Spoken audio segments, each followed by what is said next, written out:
merci beaucoup à Laurent, à l'École normale supérieure de m'accueillir aujourd'hui. Bonjour à toutes et à tous. Je suis très heureuse d'être avec vous. J'espère ne pas trop répéter ce que vous avez appris et discuté les dernières séances. Mais bon, je rentre directement dans le vif du sujet pour vous dire, parce que ce que Laurent vient un petit peu de vous indiquer, hein, c'est que depuis la fin des années 70, dans les pays occidentaux, il y a une supplique pour le retour de la croissance. On supplie comme avant, dans les temps antiques, on ouvrait les foies de poulet et on regardait, là on supplie pour que la croissance revienne. Elle est partout essoufflée. Elle semble ne pas vouloir revenir ou pas comme avant. Alors vous avez vu qu'en France, là on est à 1,9, donc ça commence un petit peu à frémir. Elle semble aussi corréler cette croissance aux dégradations de la nature et à la menace climatique. Et donc la question c'est, est-ce que vraiment il faut attendre la croissance? Est-ce qu'il ne vaudrait pas mieux imaginer un autre monde que nous avons appelé, en effet avec mes co-auteurs Isabelle Cassirs et Kevin Maréchal dans l'ouvrage que Laurent a cité, vers une société post-croissance. Avant, je m'appuierai aussi sur deux autres petits bouquins, un que j'avais écrit toute seule, La mystique de la croissance commençant libérée en 2013, et puis un livre écrit avec Florence Janicatrice, Faut-il attendre la croissance? Alors voilà le plan que j'ai envie de suivre. Un petit retour sur ce que c'est que la croissance, mais je pense que maintenant, avec vos séances précédentes, vous le savez bien. Hein. Une brève histoire de la croissance. Une première question, est-ce que les pays développés sont condamnés à une croissance faible? Les dégâts de la croissance, la critique de la croissance. Alors à la fois la critique des indicateurs, de l'indicateur PIB et la critique du processus de croissance, et puis quel modèle social dans une société post-croissance. Si vous êtes d'accord, on y va. Alors, qu'est-ce que la croissance? Un tout petit peu d'histoire, mais là encore, hein, pardonnez-moi, je n'ai pas vu ce que vous aviez eu les dernières fois, donc peut-être je répète un petit peu. Hein. Au XVIIe siècle, William Petty, un économiste, un de nos premiers économistes, cherche donc à mesurer le revenu de l'Angleterre. Et voilà, il dit que c'est la somme des revenus de la terre, des propriétés et du travail. Quel est son but? C'est d'améliorer le calcul de l'impôt, d'évaluer et de comparer les capacités militaires et les forces économiques. Et finalement, je me réfère à ce très très bel ouvrage écrit par François Fourquet en 1980, hein, qui s'appelait Les comptes de la puissance, avec un joli jeu de mots sur les comptes. Et finalement, Petty, ce qu'il voudrait bien mettre en évidence, c'est la puissance des nations réelles. Hein. Je saute, vous voyez, je saute à travers les siècles. Hein. Un autre économiste très important, Simon Kuznets, en 1932, répond à une commande du Sénat américain. Il y a eu la grande crise de 29 et le Sénat américain veut mesurer l'éventuel déclin du revenu national américain, de qu'est-ce qui a été perdu, de combien a été la perte, et donc il demande à Simon Kuznets d'estimer le revenu national américain. L'expression produit national brut va être employée dans les années 30-40 et conventionnellement, je vais y revenir, hein, le produit national brut est considéré comme la somme de la consommation et de la formation de capital. Et puis, c'est très important, à la même époque, en 1936, Keynes, le grand économiste, publie la théorie générale de l'emploi, de l'intérêt et de la monnaie, où il montre cette équivalence très importante entre le revenu national, la production nationale, la dépense nationale égale à la consommation plus l'investissement. Voilà un très rapide rappel de ce qui s'est passé.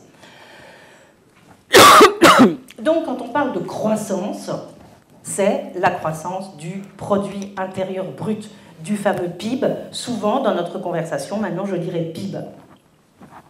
Le PIB, là encore, hein, pardonnez-moi d'y revenir, c'est la valeur monétaire de tout ce qui est produit une année donnée. Donc, c'est la production moins les consommations intermédiaires. Comme si la France, ou enfin chaque pays, était une grosse entreprise. Hein. Donc, il y a la production moins les consommations intermédiaires.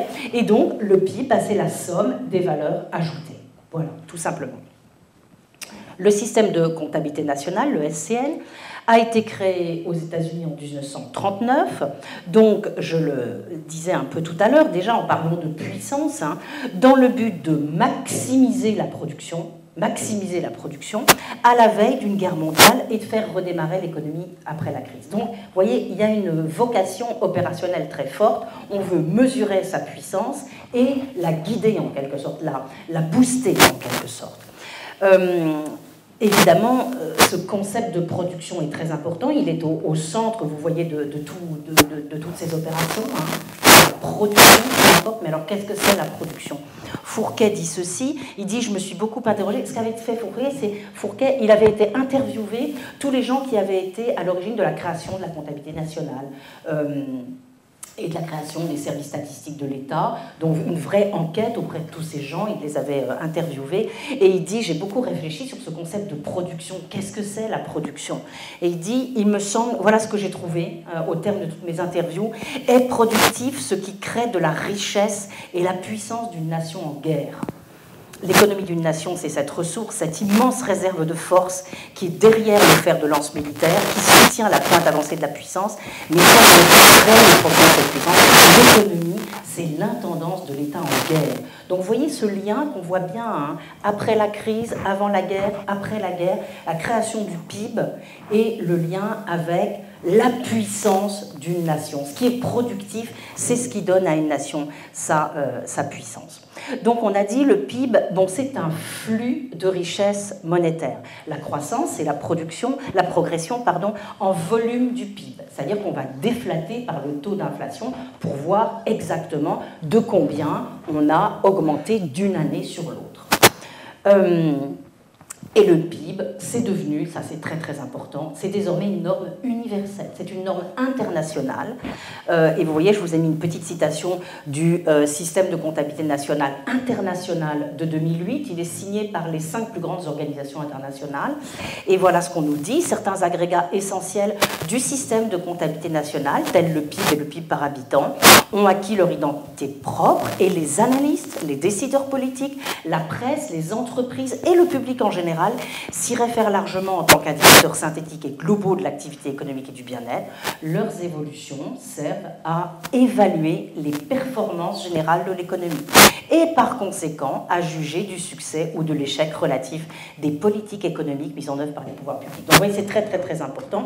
C'est un indicateur international, une norme universelle qui sert tout simplement à comparer, à juger et à comparer les performances des pays. Et vous voyez bien, toute la journée, on juge des pays principalement, alors certes parfois par le taux de chômage, mais quand même principalement par le PIB par habitant.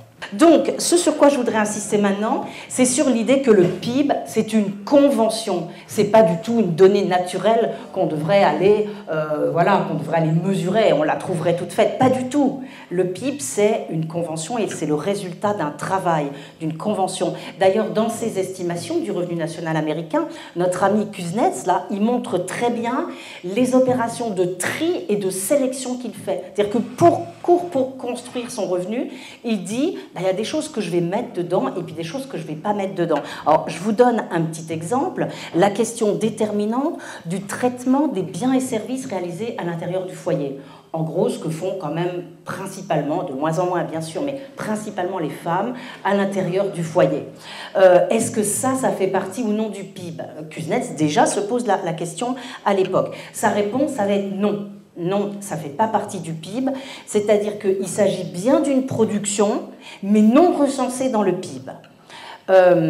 Voilà ce qu'il nous dit. Hein. Le volume, alors je reviendrai après, le volume de services rendus par les ménagères, c'est magnifique, hein, déjà lui, voilà, c'est rendu par les ménagères.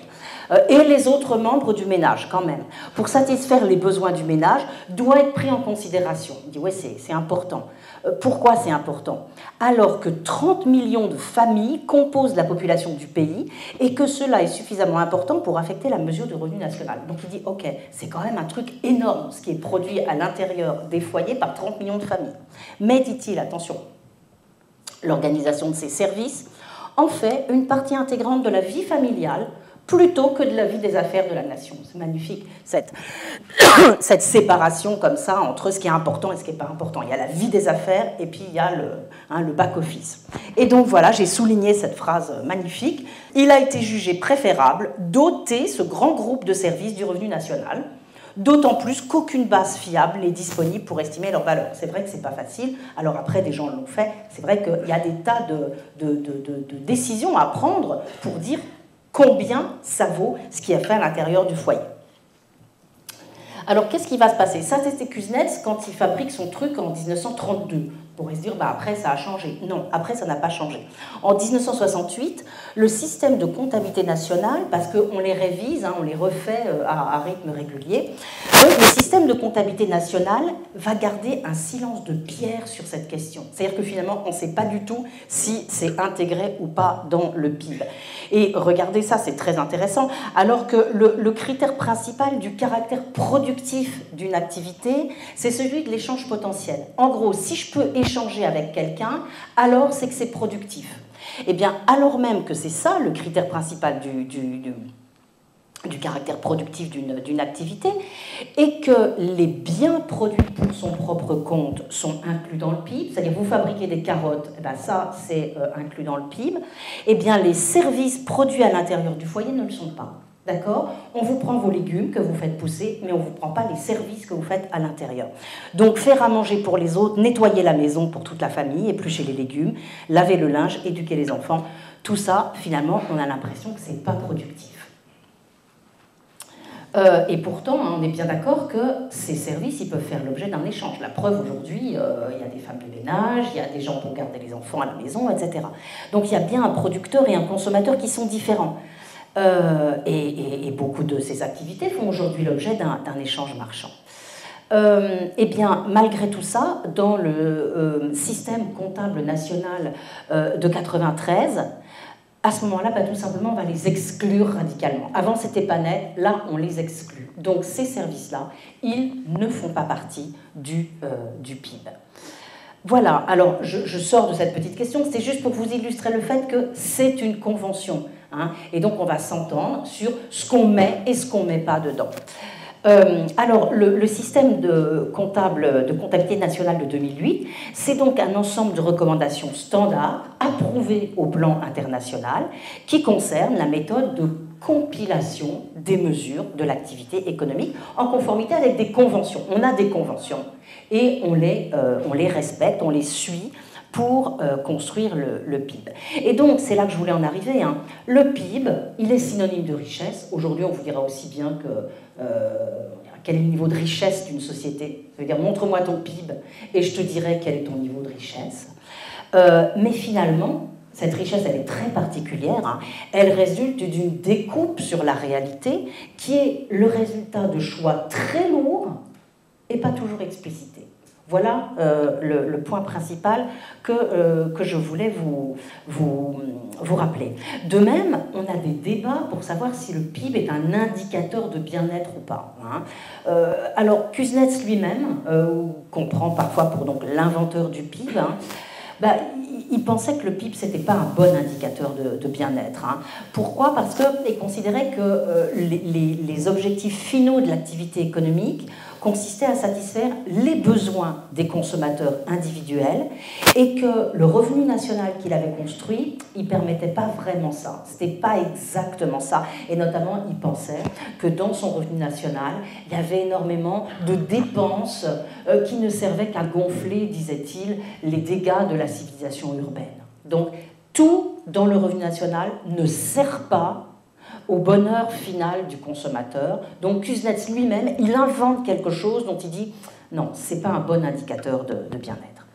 Néanmoins, comme vous le savez, le PIB va être rapidement assimilé à ce qu'on appelle, les statisticiens appellent un proxy, hein, c'est-à-dire quelque chose qui est très très proche, qui ressemble, qui donne une bonne image du progrès et du bien-être. C'est-à-dire que très rapidement dans nos sociétés, notamment dans la deuxième moitié du XXe siècle, lorsqu'on va vouloir se demander si une société est en progrès ou est riche, eh bien on fera appel simplement à son niveau de PIB par habitant.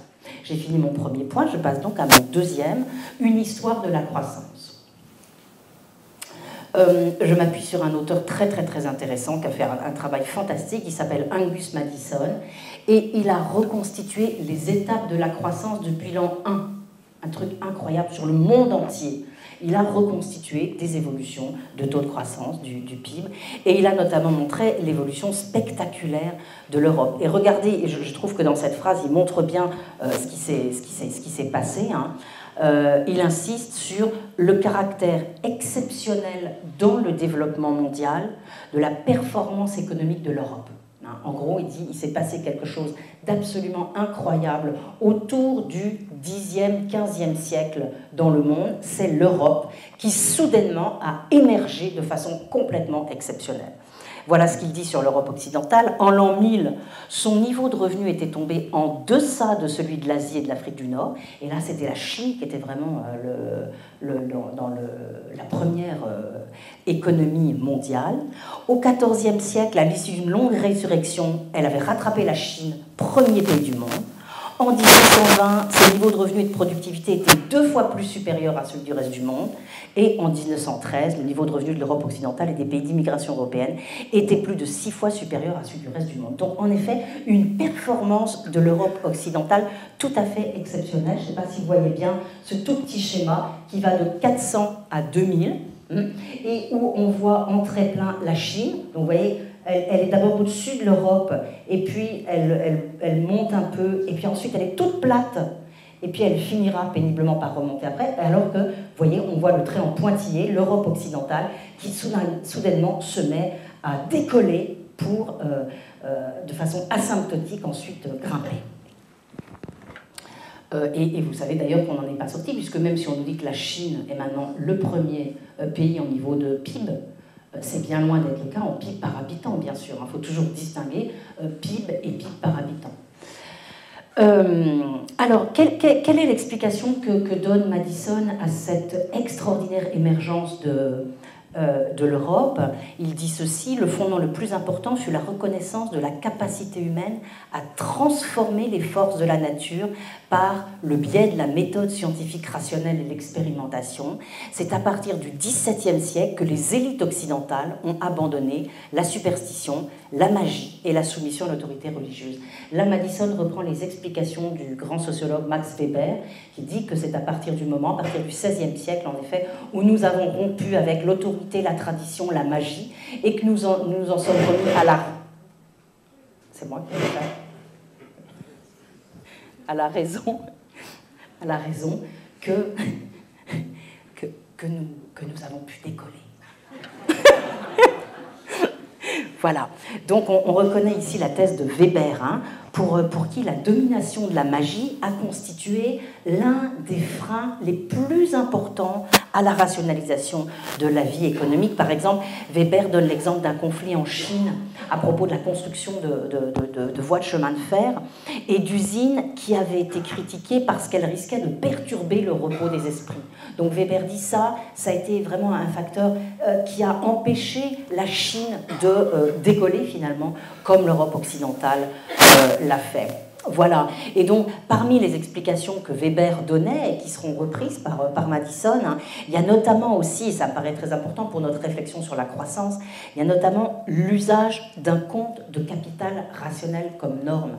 Weber dit qu'une des raisons pour lesquelles l'Europe occidentale a décollé, c'est que ça a été le lieu où on a utilisé assez rapidement un compte de capital rationnel comme norme, c'est-à-dire un dispositif permettant à toutes les grandes entreprises lucratives de calculer leurs coûts de production et de viser la rentabilité.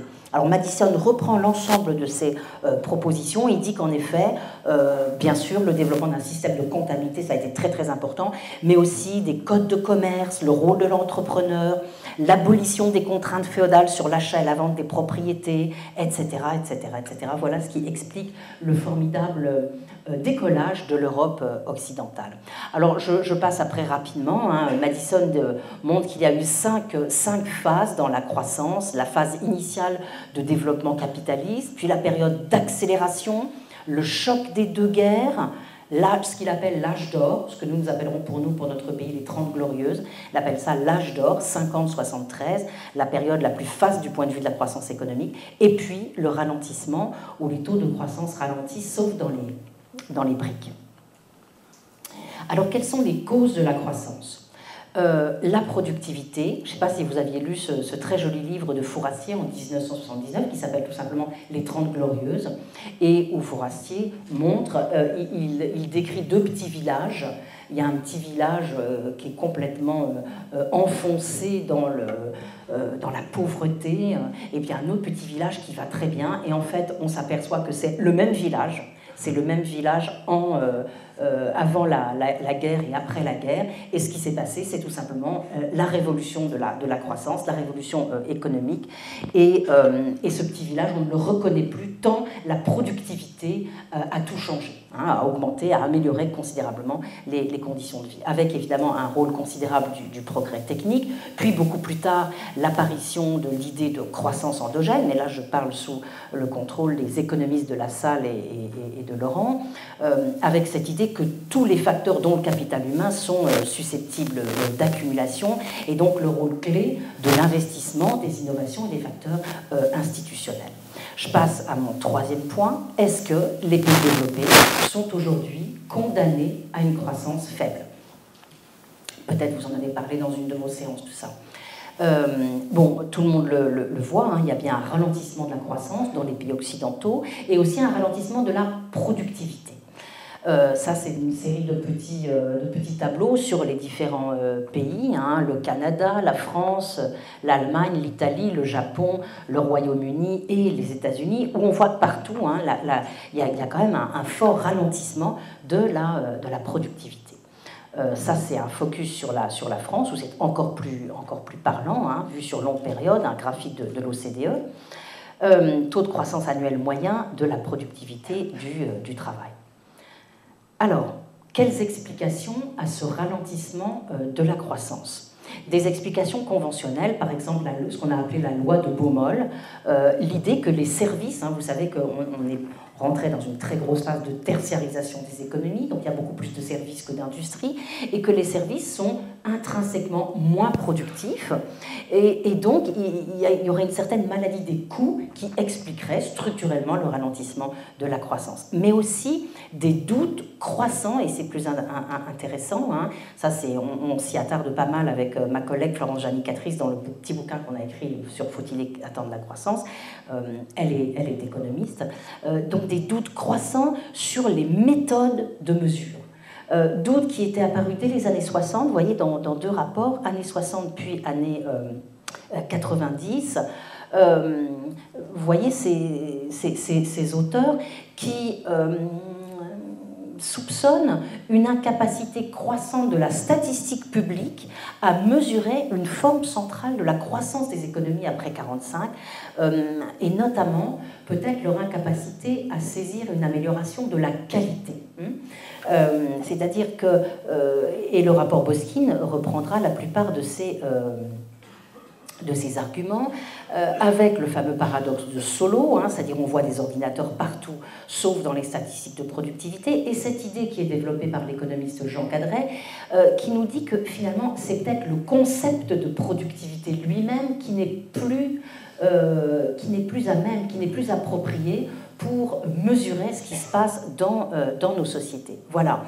Donc, parmi les raisons que nous avons retenues, en nous appuyant sur les travaux de Cadret, il y a cette idée que bon nombre d'indicateurs de productivité sont introuvables dans les services. Pourquoi? Parce qu'ils ont été conçus pour mesurer des quantité physique, nombre de voitures produites par heure de travail, nombre de tonnes de blé produites par heure de travail. Comment on fait quand il s'agit de faire par exemple des toilettes dans un établissement d'hébergement? C'est-à-dire qu'est-ce qu'on utilise pour construire un indicateur de productivité? Voilà, donc cette idée que peut-être que nous ne disposons plus des bons outils pour saisir ce qui est en train de se passer dans nos sociétés et pour saisir notamment l'effet qualité qu'il y a dans nos sociétés. Par exemple, un ordinateur qui améliore considérablement sa performance, quand on passe des micro-ordinateurs des années 90 aux ordinateurs qu'on a aujourd'hui, l'effet qualité est absolument fantastique. Est-ce que c'est toujours le même produit et comment est-ce qu'on va mettre en évidence les améliorations de sa qualité? Alors, on en arrive du coup aux thèses les plus récentes, dont vous avez peut-être parlé dans cette fameuse séance, la séance de décembre, je crois, hein, la question de la stagnation séculaire, hein, qui renouvelle un peu les facteurs explicatifs sur la baisse de la productivité. Alors, on a plein d'explications qui essayent de nous dire que peut-être nous sommes dans une phase de stagnation, parce que finalement, peut-être que la phase de croissance que nous avons connue n'était qu'une parenthèse. Hein. C'est-à-dire que comment dirais-je, l'arrière-fond normal, ça serait tout ce qu'on a connu jusqu'à 1850, et puis on aurait une parenthèse un peu fabuleuse, et puis on serait peut-être en train de revenir à ce qui se passait auparavant, c'est-à-dire une sorte de stagnation. Alors avec des thèses en débat, hein, Gaël Giraud qui nous dit que finalement cette parenthèse de très forte croissance que nous avons connue, elle a consisté finalement à se servir intensément des énergies fossiles. Donc ça a été pendant un siècle, mais peut-être que ça n'ira plus après. Philippe Aghion, qui lui pense qu'au contraire, c'est n'importe quelle innovation qui permettra de renouer avec la croissance. Et finalement, une bataille autour de cette question et autour de l'idée qu'on pourrait peut-être ne jamais revoir la croissance. Ces travaux sur la stagnation séculaire, ils remontent aux économistes classiques du XVIIIe siècle, hein, autour des travaux notamment de Malthus et de Ricardo, et aussi de John Stuart Mills, plus récemment. Pour Malthus et Ricardo, l'économie atteint une situation dans laquelle la production économique finit par stagner et ne plus croître, et il s'agit pour eux d'un état non désirable, alors que par exemple pour John Stuart Mills, lui, il pense que les sociétés vont tendre, après une période de croissance, vers un état économiquement stationnaire, du fait d'une stabilisation de la démographie et des stocks de capitaux, et il trouve que c'est très bien, et que c'est tout à fait compatible avec un développement humain. Et ce sont ces travaux qui seront repris par Herman Daly, celui qui a travaillé sur la croissance et l'environnement, un élève de Georgescu Roegen et un des promoteurs de l'économie écologique. Tiens, je vous ai mis ce petit, je vous laisse le lire parce qu'il est très, très long, ce petit texte de Stuart Mills, écrit en 1848. Je vous laisse le regarder. Je cherche la petite flèche. Elle est là peut-être. Vous voyez, tant que les esprits sont grossiers, il faut des stimulants grossiers. Cependant, ceux qui ne considèrent pas cette jeunesse du progrès humain comme un type définitif seront excusables peut-être de rester indifférents à une espèce de progrès économique dont se félicitent les politiques vulgaires, au progrès de la production et de la somme des capitaux. Je ne vois pas pourquoi il y aurait lieu de se féliciter de ce que des individus déjà plus riches qu'ils n'aient besoin doublent la faculté de consommer des choses qui ne leur procurent que peu ou point de plaisir, autrement que comme signe de richesse. C'est seulement dans les pays arriérés que l'accroissement de la production a encore quelque importance. Dans ceux qui sont plus avancés, on a vraiment plus besoin d'une distribution meilleure. Et il imagine ce qui se passerait si on était en stagnation totale. Eh bien, la société se distinguerait par les traits suivants: un corps nombreux et bien payé de travailleurs, peu de fortune énorme, à part celle qui aurait été gagnée et accumulée durant la vie d'un homme, mais un bien plus grand nombre de personnes qu'on en compte, non seulement exemptes des travaux les plus rudes, mais jouissant d'assez de loisirs du corps et de l'âme pour cultiver librement les arts qui embellissent la vie et donner des exemples aux personnes moins bien placées pour cela. Il n'est pas nécessaire de faire observer que l'état stationnaire de la population et de la richesse n'implique pas l'immobilité du progrès humain. Donc lui, il dissocie progrès de la richesse et progrès humain. Il resterait autant d'espace que jamais pour toutes sortes de cultures morales et de progrès moraux et sociaux, autant de place pour améliorer l'art de vivre et plus de probabilité de le voir améliorer lorsque les âmes cesseraient d'être remplies du soin d'acquérir des richesses. Et j'aime beaucoup la dernière phrase: les arts industriels eux-mêmes pourraient être cultivés aussi sérieusement et avec autant de succès, avec cette seule différence qu'au lieu de n'avoir d'autre but que l'acquisition de la richesse, les perfectionnements atteindraient leur but, qui est la diminution du travail. Un joli texte. Alors, je fais un saut dans le temps pour vous montrer, peut-être que vous l'avez vu la dernière fois, la théorie de Robert Gordon, qui a fait beaucoup de bruit. Il est critiqué, hein. Moi je ne sais pas quels sont les économistes qui ont tort ou raison, le débat bat son plein, mais ce qui est intéressant, c'est que Gordon, il il met en question le fait que la croissance serait un processus éternel et que, sans arrêt, on va continuer à augmenter comme ça. Il dit qu'il n'y avait pas de croissance avant 1750 et il n'y a aucune garantie que la croissance continue indéfiniment et surtout pas au rythme exceptionnel que les États-Unis ont connu entre 30 et 70. Et surtout, ce qu'il dit, c'est que la troisième révolution industrielle a déjà vu ses impacts sur la productivité diffusée et une autre thèse extrêmement importante, c'est que les inventions depuis 2000 ne sont pas en mesure de transformer la productivité du travail ou le niveau de vie dans la proportion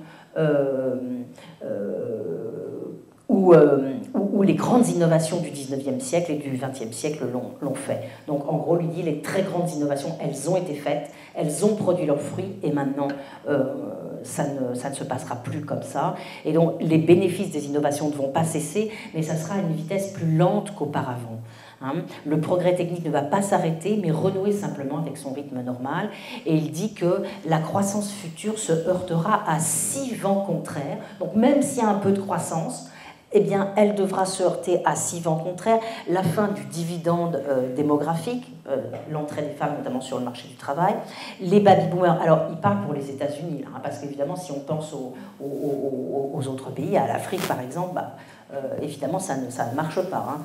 Les baby-boomers qui arrivent à la retraite, le plafonnement du niveau de scolarisation, la croissance des inégalités, la mondialisation et le niveau élevé des déficits budgétaires et de l'endettement privé. Et donc, Gordon dit que si on part d'un taux de croissance de 1,2%, si on enlève tous ces vents contraires, le taux pourrait être ramené à 0,2% long.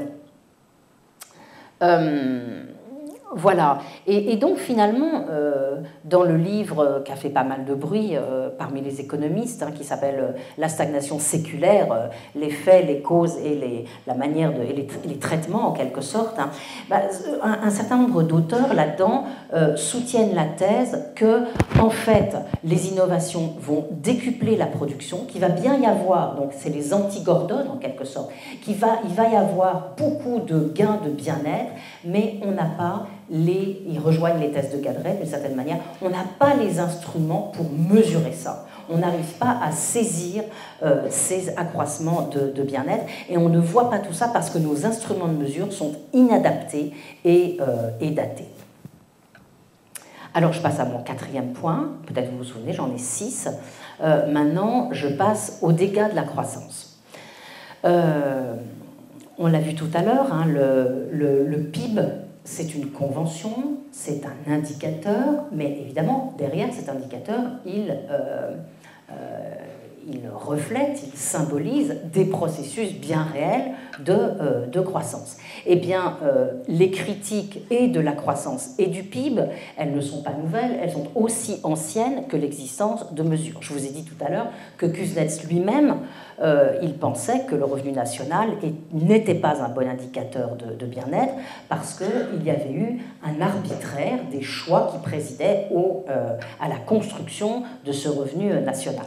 Dans les années 60 et 70, ça va être la grande décennie des critiques du PIB, critique à la fois de l'indicateur PIB et du processus de la croissance en tant que processus qui amène des dégâts. À la fin des années 70, c'est le paradoxe d'Esterlin, c'est-à-dire cette idée que le revenu réel des habitants progresse, mais que les individus ne le sentent pas. Tout se passe comme si il n'y avait pas d'effet à cette augmentation de la croissance.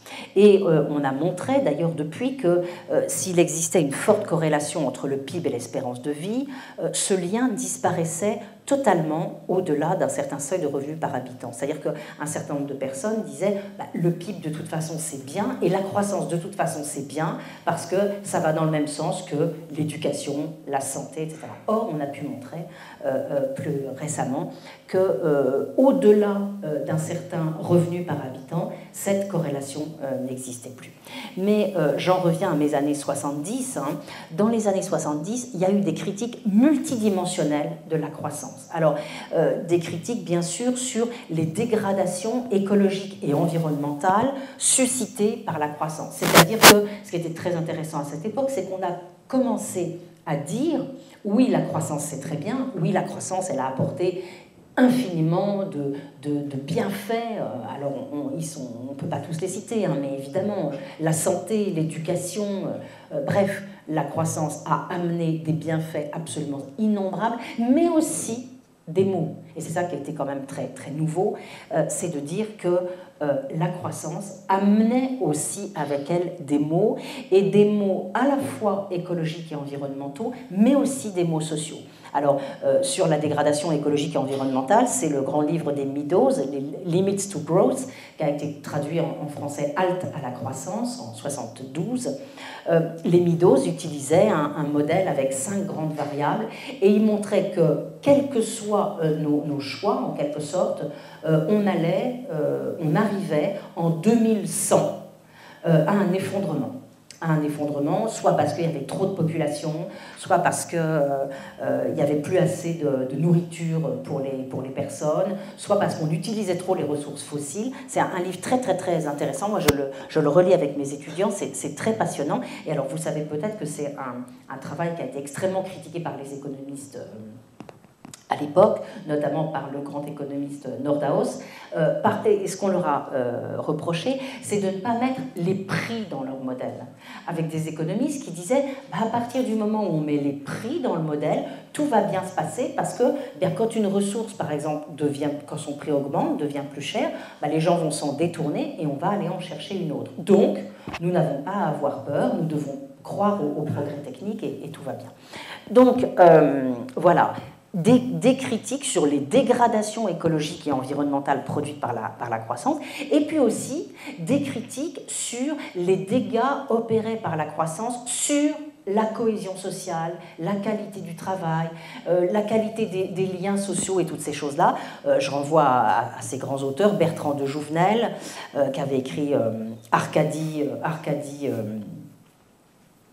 essais sur le mieux vivre, des textes très très très très beaux qui sont très critiques sur le PIB, ou Illich avec sa notion de contre-productivité, la CFDT qui avait écrit en 1977 avec Missika et Dominique Volton les dégâts du progrès. Vous voyez, c'est une décennie dans laquelle, vous devez vous en souvenir, dans laquelle on critique les dégâts du progrès. Et j'aime beaucoup cette phrase d'Edmond Maire, donc à l'époque, le secrétaire général de la CFDT, en 1972, qui dit à un moment dans un débat où il y avait Gortz et d'autres, il dit « Ces 5% de croissance n'ont pour nous aucun sens ». Alors on est en 72, c'est-à-dire on est avant 76, et en 76 c'est passé quelque chose de très important, c'est qu'on a rajouté le PIB non marchand au PIB marchand. Avant, il n'y avait que du PIB marchand. On regardait que les échanges marchands. Et puis, en 76, on a décidé qu'on allait rajouter tout ce qui était fait par les administrations. Et donc, là encore, c'était des conventions pour mesurer cela. Et donc, notre PIB d'aujourd'hui, c'est la somme du PIB marchand et du PIB non marchand. Donc, du coup, il faut peut-être faire attention à ce que dit Edmond Maire avec ses fameux 5% de croissance, parce que pour lui, ça n'avait aucun sens aussi, parce qu'on oubliait tout ce qui était produit par les services publics. Il n'en reste pas moins qu'il critique ces 5% de croissance qui n'ont pour lui aucun sens. Et à l'époque, on montre que la théorie du ruissellement est fausse. Prétendument, on va produire plus et donc ça va aller jusqu'aux classes les plus basses du peuple. On montre que la croissance va de pair avec des inégalités. Et il y a beaucoup de critiques de ce qu'on appelle l'effet ostentatoire, donc Baudrillard, Veblen, Fred Hirsch, etc., qui disent qu'en gros, la consommation, on ne consomme plus pour satisfaire des besoins, on consomme juste pour montrer à l'autre qui on est et pour essayer de se distinguer des autres. Et faisant tout ça, on entraîne toute la société dans une sorte de compétition folle dont on se sort pas. Mais toutes ces critiques sont peu audibles, je vous ai dit tout à l'heure. Les économistes répondent à cela, et notamment au travail des Meadows, ils répondent par les prix. Ils disent, si jamais on utilise bien les prix, on va s'en sortir parce que voilà, chaque fois que le prix d'une ressource va augmenter, on n'utilisera plus cette ressource, on ira en chercher une autre, et du coup, on n'aura plus de pic de ressources ou de pétrole, etc. Et donc, on croit à la substitution. On croit que toutes les ressources sont substituables et qu'on va toujours pouvoir trouver des ressources naturelles pour nourrir notre développement. À la fin des années 90, les critiques vont reprendre, plus faiblement du côté social que du côté environnemental. Il va y avoir 2 articles essentiels dans la revue Nature, un article de Rockström et Ali sur les 9 limites planétaires, disant attention, on est en train de dépasser des limites absolument essentielles. Et puis un autre article fait par des chercheurs de toutes disciplines, hein, Barnowski et ses collègues de 2012, qui disent attention, les humains sont en train de forcer les transitions et, je cite, désormais les humains dominent la Terre et la modifient selon des modalités qui menacent sa capacité à nous supporter, nous et les autres espèces. Donc un article extrêmement au ton très grave qui dit attention, il est en train de se passer des choses extrêmement importantes. J'ajoute à ça bien sûr les fameux rapports du GIEC.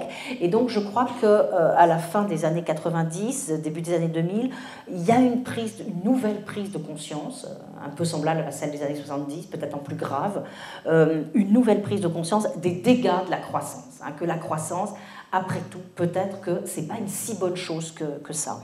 Et on en vient à relire la modernité.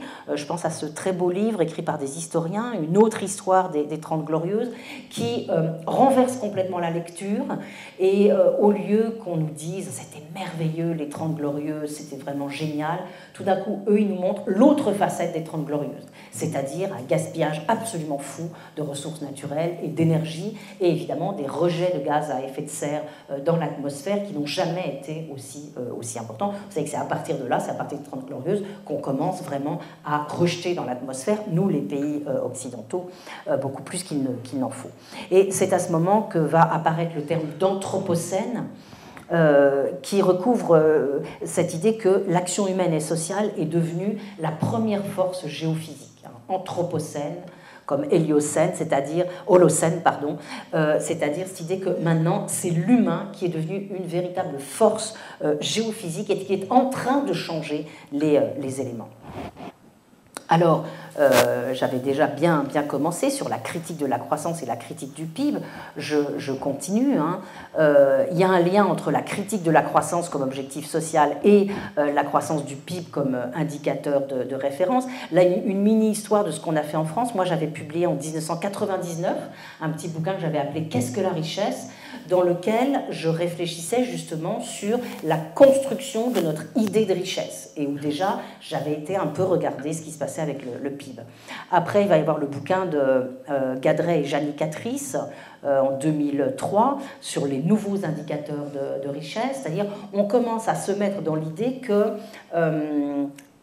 après tout, une des manières de s'en sortir, ça serait peut-être de compléter le PIB par d'autres indicateurs qui braqueraient le projecteur sur des réalités qui nous importent. Puisque le PIB oublie des choses, inventons de nouveaux indicateurs pour nous mettre en évidence d'autres réalités. Pourquoi faut-il se focaliser sur le PIB? J'y reviens un instant. Vous avez vu que comme c'est une convention, on a dit tout à l'heure qu'il laisse de côté des choses.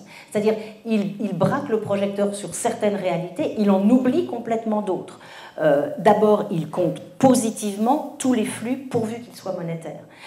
Mais du coup, il oublie radicalement des tas d'activités. Il oublie des tas d'activités qui sont extrêmement importantes pour la reproduction de la société. C'est-à-dire, il oublie les activités domestiques, familiales, bénévoles, politiques, citoyennes, de loisirs. Et c'est énorme. Si vous prenez juste activité domestique plus activité de loisirs, vous arrivez à, bien sûr, plus de la moitié du PIB. Donc, c'est une quantité d'activités, de temps énorme, qui sont complètement laissés de côté. Et pourquoi c'est embêtant qu'ils soient laissés de côté? Parce que, évidemment, si à un moment ces activités-là disparaissent et qu'on a une augmentation du PIB, par exemple, vous ne faites plus des choses à la maison, vous allez prendre une femme de ménage pour les faire, ou n'importe quel autre transfert du domestique et du loisir non marchand vers vous allez avoir une augmentation du PIB, mais vous allez regarder de l'autre côté ce qui disparaît encore. Vous avez des choses qui disparaissent. Et peut-être que ces choses étaient également importantes. Et c'est exactement la même chose pour, c'est la dernière, c'est ceci, le fait que ça soit un compte de flux et pas de stock. Vous voyez, on n'a pas un stock de richesse dont on pourrait regarder les évolutions. Tiens, mon stock de richesse augmente ou tiens, il diminue. Par exemple, stock de richesse, ça pourrait être mon nombre de forêts, ma qualité de l'eau, ma qualité de l'air, tout ça. Non, c'est pas du tout ça le PIB. Le PIB, c'est le flux, un flux, et c'est uniquement les échanges monétaires. Donc toute une série de choses ne sont pas prises en compte dans tout ça. Hein. Il n'y a rien sur les biens communs, la qualité de l'air, de l'eau, le climat, la civilité, etc. Qu'est-ce que ça veut dire? Ça veut dire que vous pouvez très bien avoir une augmentation de votre valeur ajoutée, de votre PIB, et une dégradation des patrimoines essentiels dont vous vous servez pour faire cette valeur ajoutée. Vous avez une grosse valeur ajoutée, mais vous détruisez votre patrimoine naturel et votre patrimoine humain. C'est ça sur quoi nous voulions, avec mes collègues avec lesquels j'ai travaillé là-dessus, c'est là-dessus que nous voulions insister. Je vous ai dit que dès l'invention de ces conventions, il y avait eu une critique de la fabrique de ces indicateurs et des propositions alternatives. Alors regardez, le même Nordhaus qui a critiqué les Midos tout à l'heure, eh bien lui, il va proposer avec Tobin, en 1972, un nouvel indicateur.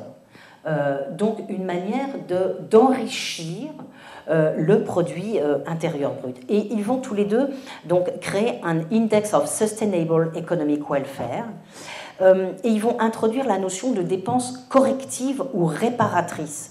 Et ils vont exclure de la mesure du PIB des activités qui semblent ne pas contribuer à l'amélioration du bien-être.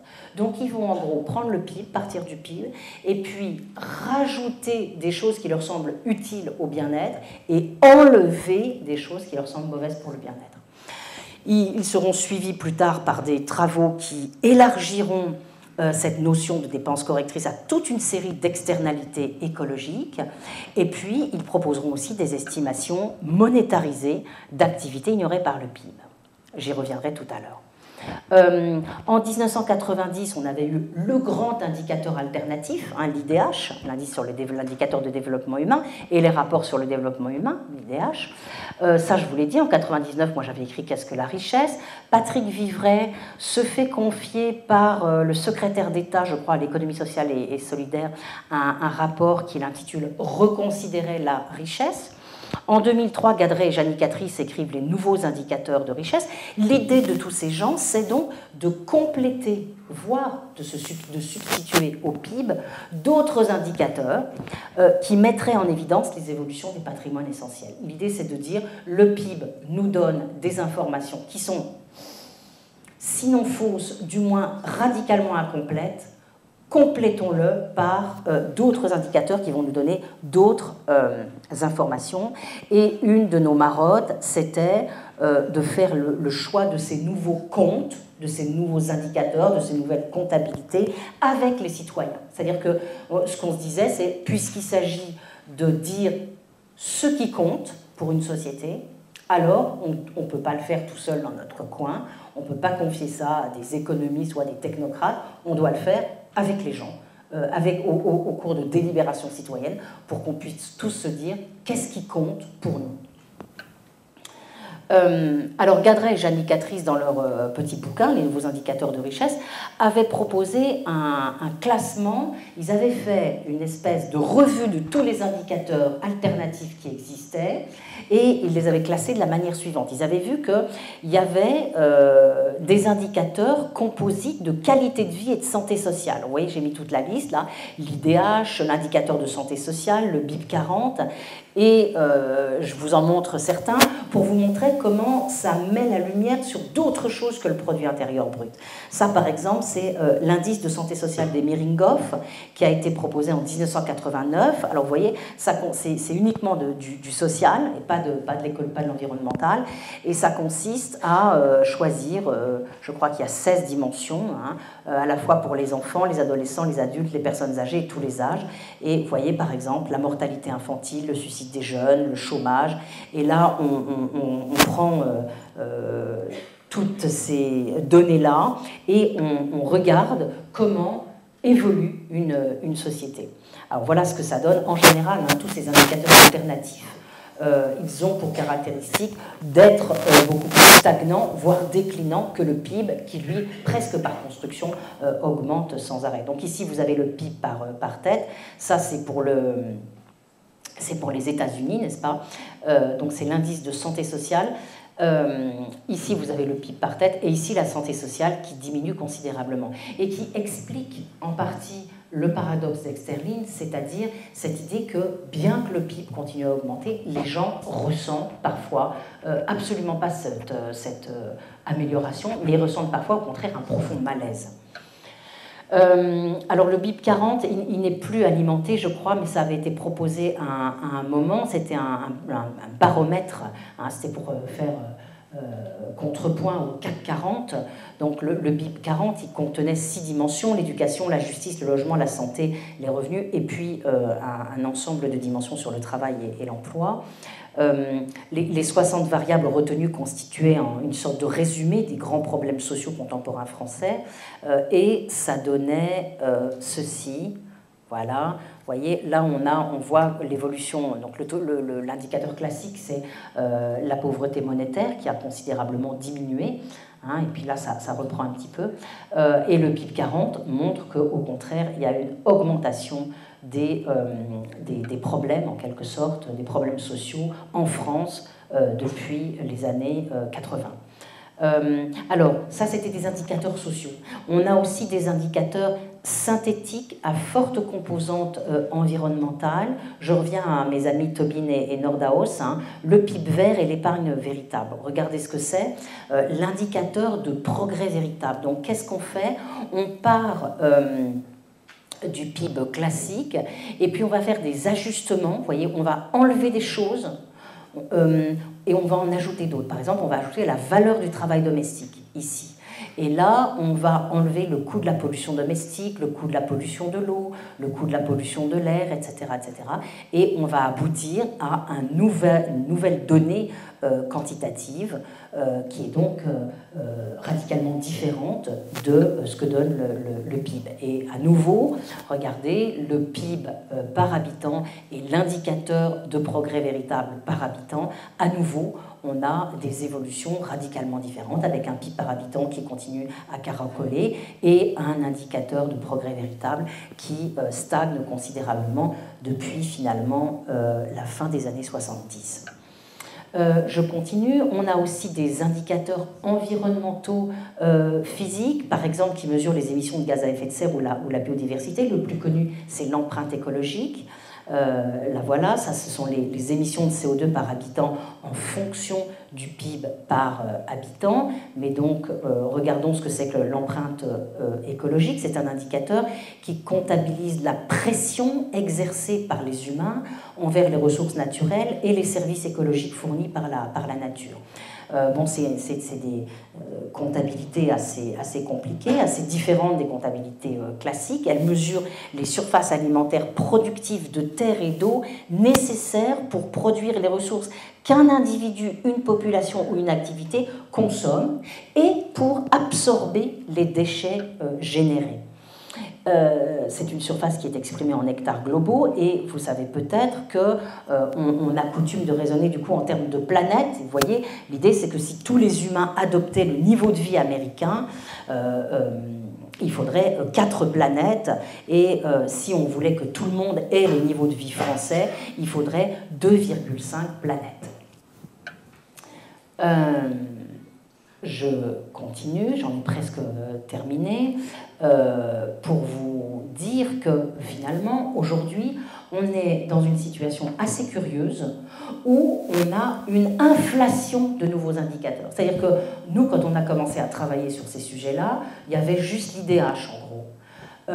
Et puis, peu à peu, un certain nombre d'institutions internationales ont compris, d'une certaine manière, combien ces indicateurs étaient importants. Pourquoi? Parce que ces indicateurs, à la fois, ils représentent une certaine vision du monde et ils permettent de l'imposer. On voit bien que celui qui tient la comptabilité il tient en quelque sorte le pouvoir parce que cette comptabilité va pouvoir s'imposer à tout le monde. D'où le fait que toutes ces institutions internationales, OCDE, Banque mondiale, PNUE, ont proposé de nouveaux indicateurs.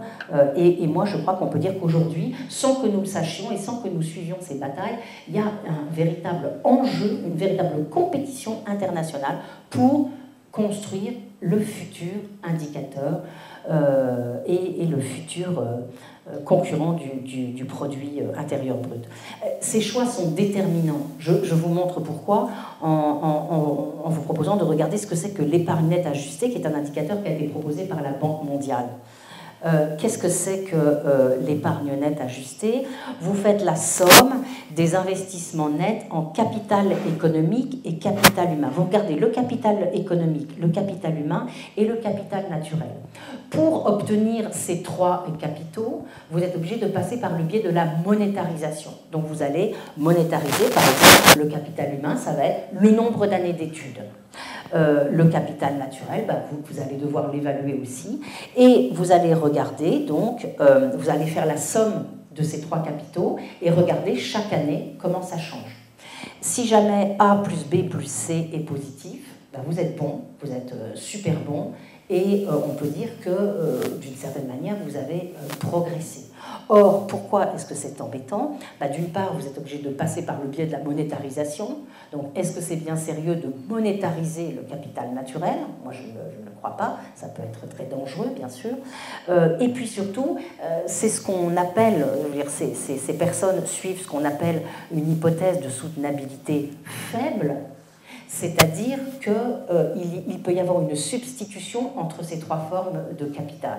C'est-à-dire qu'en gros, vous pouvez tout à fait avoir une diminution du capital naturel, vous détruisez une partie de votre capital naturel, mais peu importe si vous avez une augmentation de votre capital humain. Alors regardez ce que ça veut dire philosophiquement. Ça veut dire, me semble-t-il, qu'on est tellement intelligent qu'on peut très bien se passer d'avoir de bonnes conditions d'habitabilité de la Terre, qu'on trouvera toujours, on est tellement géniaux qu'on trouvera toujours des solutions, peut-être pour aller habiter ailleurs, ou que sais-je, mais en tout cas, la destruction d'une partie de notre capital naturel pour la Banque mondiale n'est pas grave à partir du moment où notre capital humain augmente, c'est-à-dire où notre capacité à faire des innovations technologiques augmente. Et donc, vous voyez que c'est extrêmement dangereux, évidemment,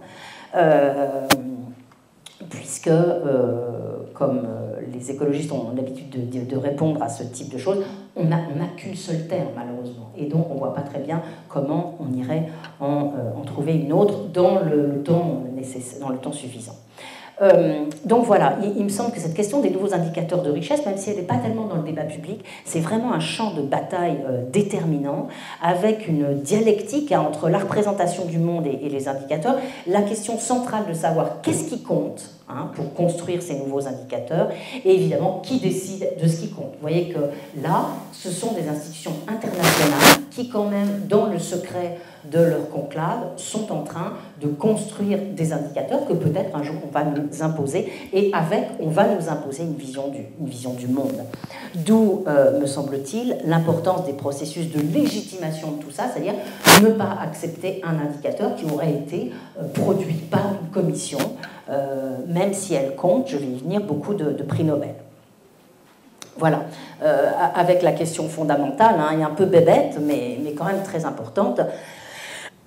Qu'est-ce que c'est qu'une société riche? Est-ce que c'est une société qui a un gros PIB, mais qui peut présenter des inégalités extrêmement fortes, ou ne plus avoir de capital naturel, d'air respirable, d'eau buvable? Ou bien est-ce que c'est une société dans laquelle les individus sont civilisés, aptes à la paix, où l'environnement est préservé et où la production est peut-être un peu moins élevée? Est-ce que c'est pas finalement une société qui peut s'inscrire dans la durée? J'en suis tout émue. Alors en effet, vous voyez, je vous disais de ces commissions qui réfléchissent sur ces questions. Je voulais vous parler de la commission Stiglitz, mise en place en 2008. Peut-être vous souvenez-vous comment ça s'est fait. Nicolas Sarkozy avait fait une conférence de presse en janvier 2008, au cours de laquelle il avait lâché cette idée il avait lâché cette idée qu'il fallait s'intéresser aux limites du produit intérieur brut. Alors tout le monde était complètement sidéré. Nous qui travaillions là-dessus depuis une dizaine d'années, on ne comprenait pas du tout d'où ça venait. On n'a d'ailleurs toujours pas compris. Et quoi qu'il en soit, une commission se met en place, co-dirigée par Stiglitz et Sen et puis Fitoussi. Et la commission travaille. La commission comprend 3, 4 ou 5, je ne me souviens plus maintenant, Nobel. Elle comporte, je crois, 25 membres, dont 2 femmes ou 3 femmes, quasi exclusivement des économistes. Et donc, on demande à ces personnes de trouver, en quelque sorte, une nouvelle grammaire, de nouveaux indicateurs pour venir compléter le produit intérieur brut. Donc l'idée, c'est qu'on leur demande de réfléchir sur la mesure de la performance économique et du progrès social. La commission se réunit à de nombreuses reprises. Nous mettons Jean Gadret, on propose à Jean Gadret de faire partie de cette commission. Jean Gadret qui avait donc travaillé sur le PIB depuis un certain nombre d'années. Il s'interroge. Donc du coup, nous mettons en place une commission que nous avons appelée le Forum pour d'autres indicateurs de richesse. C'était intéressant parce que c'était un petit groupement de personnes à la fois engagées, d'universitaires, d'associations. Et ce qu'on souhaitait faire, c'était en quelque sorte marquer à la culotte la commission Stiglitz, lui rappeler que ces sujets étaient extrêmement importants à faire partager par les citoyens. Et donc ce qu'on voulait, c'est que la commission accepte de discuter avec des citoyens ou des regroupements de citoyens.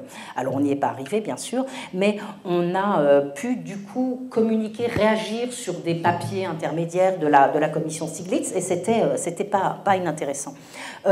Alors qu'est-ce que ce rapport a fait? Est-ce qu'il a fait avancer notre schmilblick sur le produit intérieur brut? Il y a eu des avancées incontestables grâce à ce rapport de la commission Stiglitz qui est sorti en 2009. L'idée qui a été confirmée, c'est dans l'introduction, je crois que c'est Stiglitz qui l'écrit, l'introduction, c'est que le PIB nous rend aveugles. Cette idée que le PIB nous rend aveugles, il ne joue pas le rôle d'alerte, et il se peut très bien que nous allions à la catastrophe sans que le PIB nous permette de nous en rendre compte. Donc ça, c'était très important. Nous, on était contents de voir cela écrit. Il officialise les limites du produit intérieur brut. Vous allez me dire que tous les économistes sont au courant des limites de PIB. Bien sûr, ils sont au courant, mais ce qui est problématique, c'est qu'on n'en fait rien. On a l'impression qu'en effet, tout le monde le sait, qu'il y a des limites au PIB, mais que ça n'est jamais opérationnalisé, les conséquences n'en sont jamais tirées. Donc là, c'est officiel, il y a des limites au PIB. Le rapport accorde une très grande importance aux inégalités et dit qu'en effet, il est important de se doter d'autres instruments. Mais il y a des insuffisances, notamment le message sur les limites du PIB est brouillé, c'est-à-dire qu'en gros, ils n'étaient pas tous d'accord à l'intérieur de la commission pour critiquer le produit intérieur brut. On a considéré, nous aussi, qu'il y avait une conception très individualiste de la qualité de vie, c'est-à-dire que finalement, la Commission ne va pas proposer de nouveaux indicateurs. Elle va dire qu'elle n'est pas capable, que ça n'est pas possible de proposer de nouveaux indicateurs parce que finalement, toujours pour la même raison, c'est arbitraire. Choisir de nouveaux indicateurs, ça suppose qu'on fasse des choix qui tous peuvent être critiqués et qui tous peuvent être considérés comme arbitraires. Donc elle va dire qu'il faut s'intéresser à la qualité de vie, mais d'une manière qui nous a semblé très individualiste. Elle va refuser donc de faire des choix normatifs et de recommander des indicateurs complémentaires au PIB, et puis elle va avoir une petite tentation de se référer à la fameuse épargne nette ajustée, à quoi néanmoins elle renoncera dans la dernière version du rapport. Et elle n'est pas toujours très claire, cette commission, sur la question de la soutenabilité forte ou faible, ce dont on parlait tout à l'heure. Donc, que va recommander la commission? Elle va commander de se référer aux revenus et à la consommation plutôt qu'à la production, et donc d'accorder plus d'importance à la répartition des revenus. Elle va proposer d'élargir les indicateurs de revenus aux activités non marchandes, c'est-à-dire de monétariser le loisir et le travail domestique, de mieux évaluer la qualité de vie et de mettre en place un tableau de bord permettant de mieux mesurer l'évaluation des stocks. Mais on n'aura pas ce que nous aurions aimé, nous, c'est-à-dire une grande discussion avec la société et le choix d'indicateurs susceptibles de venir compléter le produit intérieur brut. Bon, l'émergence de fer, il faut que je me dépêche maintenant. Qu'est-ce que je vais vous dire? Je me dépêche un peu, il est 4h moins 20. Je regarde mon chef. Qu'est-ce que j'ai encore comme temps? Combien? Jusqu'à 16h30. Oui, mais il faut qu'on discute. Bon, je prends 10 minutes pour finir. Allez. Alors juste pour vous montrer ce qui se passe après, il y avait une députée verte, Eva Sass, qui à un moment qui se réempare de ces idées-là et qui va proposer en 2014 un projet de loi qui va d'abord être refusé et puis ensuite qui va être accepté. Donc en 2015, là encore nous on était tout surpris, vote d'une loi sur les nouveaux indicateurs de richesse. Donc là on était extrêmement fiers. Une loi sur les nouveaux indicateurs de richesse votée à l'unanimité, je pense que vous n'en avez jamais entendu parler, à l'unanimité des deux chambres, vous voyez, hop. Donc, proposition de loi visant à la prise en compte des nouveaux indicateurs de richesse dans la définition des politiques publiques. Il y avait un article unique dans cette loi qui disait ceci: le gouvernement remet annuellement au Parlement le premier mardi d'octobre un rapport présentant l'évolution sur les années passées de nouveaux indicateurs de richesse, tels que des indicateurs d'inégalité, de qualité de vie et de développement durable, ainsi qu'une évaluation qualitative ou quantitative de l'impact des principales réformes engagées l'année précédente et l'année en cours et de celles envisagées pour l'année suivante. Blablabla, au regard de ces indicateurs et de l'évolution du produit intérieur brut. Donc, il y avait l'idée qu'on allait compléter la discussion sur la loi de finances par la prise en considération d'autres indicateurs que le PIB. Donc, c'était vraiment très, très intéressant. Donc, je vous rassure, tout ça a été... comment je pourrais dire... Comment ? Donc, alors on peut dire que c'était une nette avancée, bien sûr, c'est-à-dire que la loi valide l'idée que PIB et croissance ne suffisent plus pour organiser le débat parlementaire et public, d'autres indicateurs doivent soutenir les délibérations, et la loi va renvoyer à d'autres instances le choix de construire, choisir ces nouveaux indicateurs. D'abord, donc il y a un article unique qui dit on va utiliser d'autres indicateurs, mais on va renvoyer à une autre instance le soin de choisir ces nouveaux indicateurs. Bon, qu'est-ce qui se passe ? France Stratégie va s'associer au Conseil économique, social et environnemental pour produire ces indicateurs, et voilà ce que ça donne. On va avoir 10 indicateurs qui sont finalement assez classiques, vous voyez, le taux d'emploi, l'effort de recherche, l'endettement, l'espérance de vie en bonne santé, la satisfaction dans la vie, les inégalités des revenus, la pauvreté en conditions de vie, la sortie précoce du système scolaire, l'empreinte carbone et l'artificialisation des sols. Donc on a réuni une très grande commission, nous on en faisait partie, elle s'est réunie 4 ou 5 fois, et on a fini par s'accorder, vous voyez, sur des indicateurs qui finalement ne sont pas hyper nouveaux, on pourrait même dire qu'ils sont très très très classiques, et alors qu'il y avait une portée un peu révolutionnaire dans l'idée qu'on allait avoir des indicateurs complémentaires au PIB pour discuter différemment sur l'évolution de notre société, on se retrouve finalement avec un tableau assez classique qui, de surcroît, va être, le rapport va être rédigé par le service d'information du gouvernement et ça va donner quelque chose d'assez plat, finalement. Voilà, je vais dire plat pour rester dans l'euphémisme. Non, bref, c'était une démarche tout à fait intéressante, mais qui a été un peu étouffé dans l'œuf, puisqu'on a bien eu 2 et même 3 rapports, mais finalement des rapports qui montraient que ça allait très bien, oui, la France était très bonne, parce que, alors pas avec le taux d'emploi, parce que c'est difficile, mais voilà, on essayait, comme d'habitude, dans ce genre de rapports gouvernementaux, de montrer combien la France avait été bonne dans les différentes matières. Alors je passe à mon dernier volet de ma présentation, quel modèle social dans une société post-croissance. Donc, je vous ai dit, critique des indicateurs, de l'indicateur PIB, qui va de pair avec une critique du processus de croissance lui-même.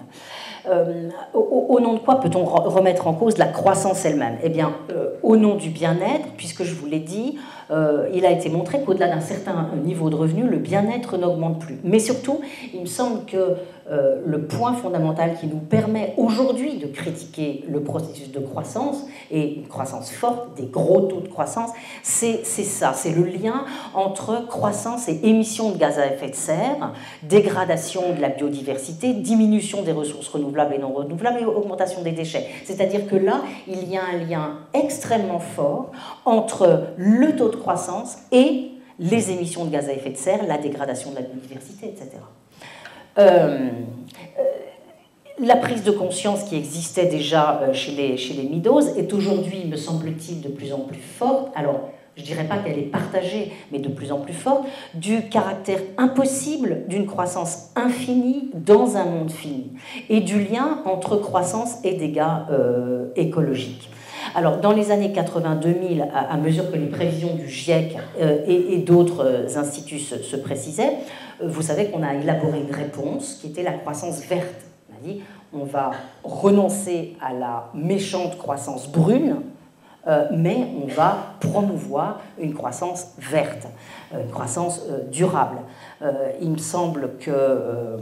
Enfin, je crois que c'est toujours quelque chose qui nous est proposé, mais je pense que ça aussi, ça doit être critiqué, c'est-à-dire qu'on doit montrer qu'une croissance verte, c'est quelque chose d'extrêmement compliqué, ou du moins qu'une croissance verte qui ne provoque aucun dégât sur l'environnement, c'est quand même quelque chose de pas du tout évident. Et donc, moi, il me semble qu'on continue aujourd'hui à vouloir sauver la croissance, c'était d'ailleurs le mot d'ordre du rapport Brundtland de 1987, il me semble que nous continuons à vouloir sauver la croissance et que toute une série de personnes, y compris toute une partie de la théorie économique, soutient qu'il faut croire au progrès et que grâce au progrès technologique, nous pourrons nous sortir de cette affaire et nous pourrons continuer à désirer la croissance. Donc il est possible, selon un certain nombre d'économistes notamment, il est possible de continuer à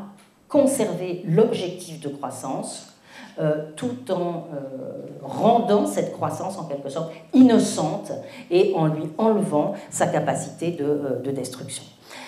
Or, il y a quand même de plus en plus de travaux qui montrent que si le découplage relatif existe, le découplage entre la croissance et les destructions de l'environnement, on a bien un découplage relatif, c'est-à-dire que par unité de PIB produite, vous avez en effet une moindre production d'émissions de gaz à effet de serre ou une moindre destruction de l'environnement naturel, mais vous n'avez pas de découplage absolu. C'est-à-dire qu'on continue, parce que la population augmente notamment, parce qu'il y a un effet rebond, on continue à avoir un lien fort entre la croissance et la destruction de l'environnement, et les émissions de gaz à effet de serre notamment continuent à augmenter. Vous avez vu que selon les derniers travaux, il faut absolument que dans les 15 ans qui viennent, on ait arrêté de produire des gaz à effet de serre. C'est-à-dire qu'en gros, on a encore le droit de produire 640 gigatonnes, je crois que c'est dans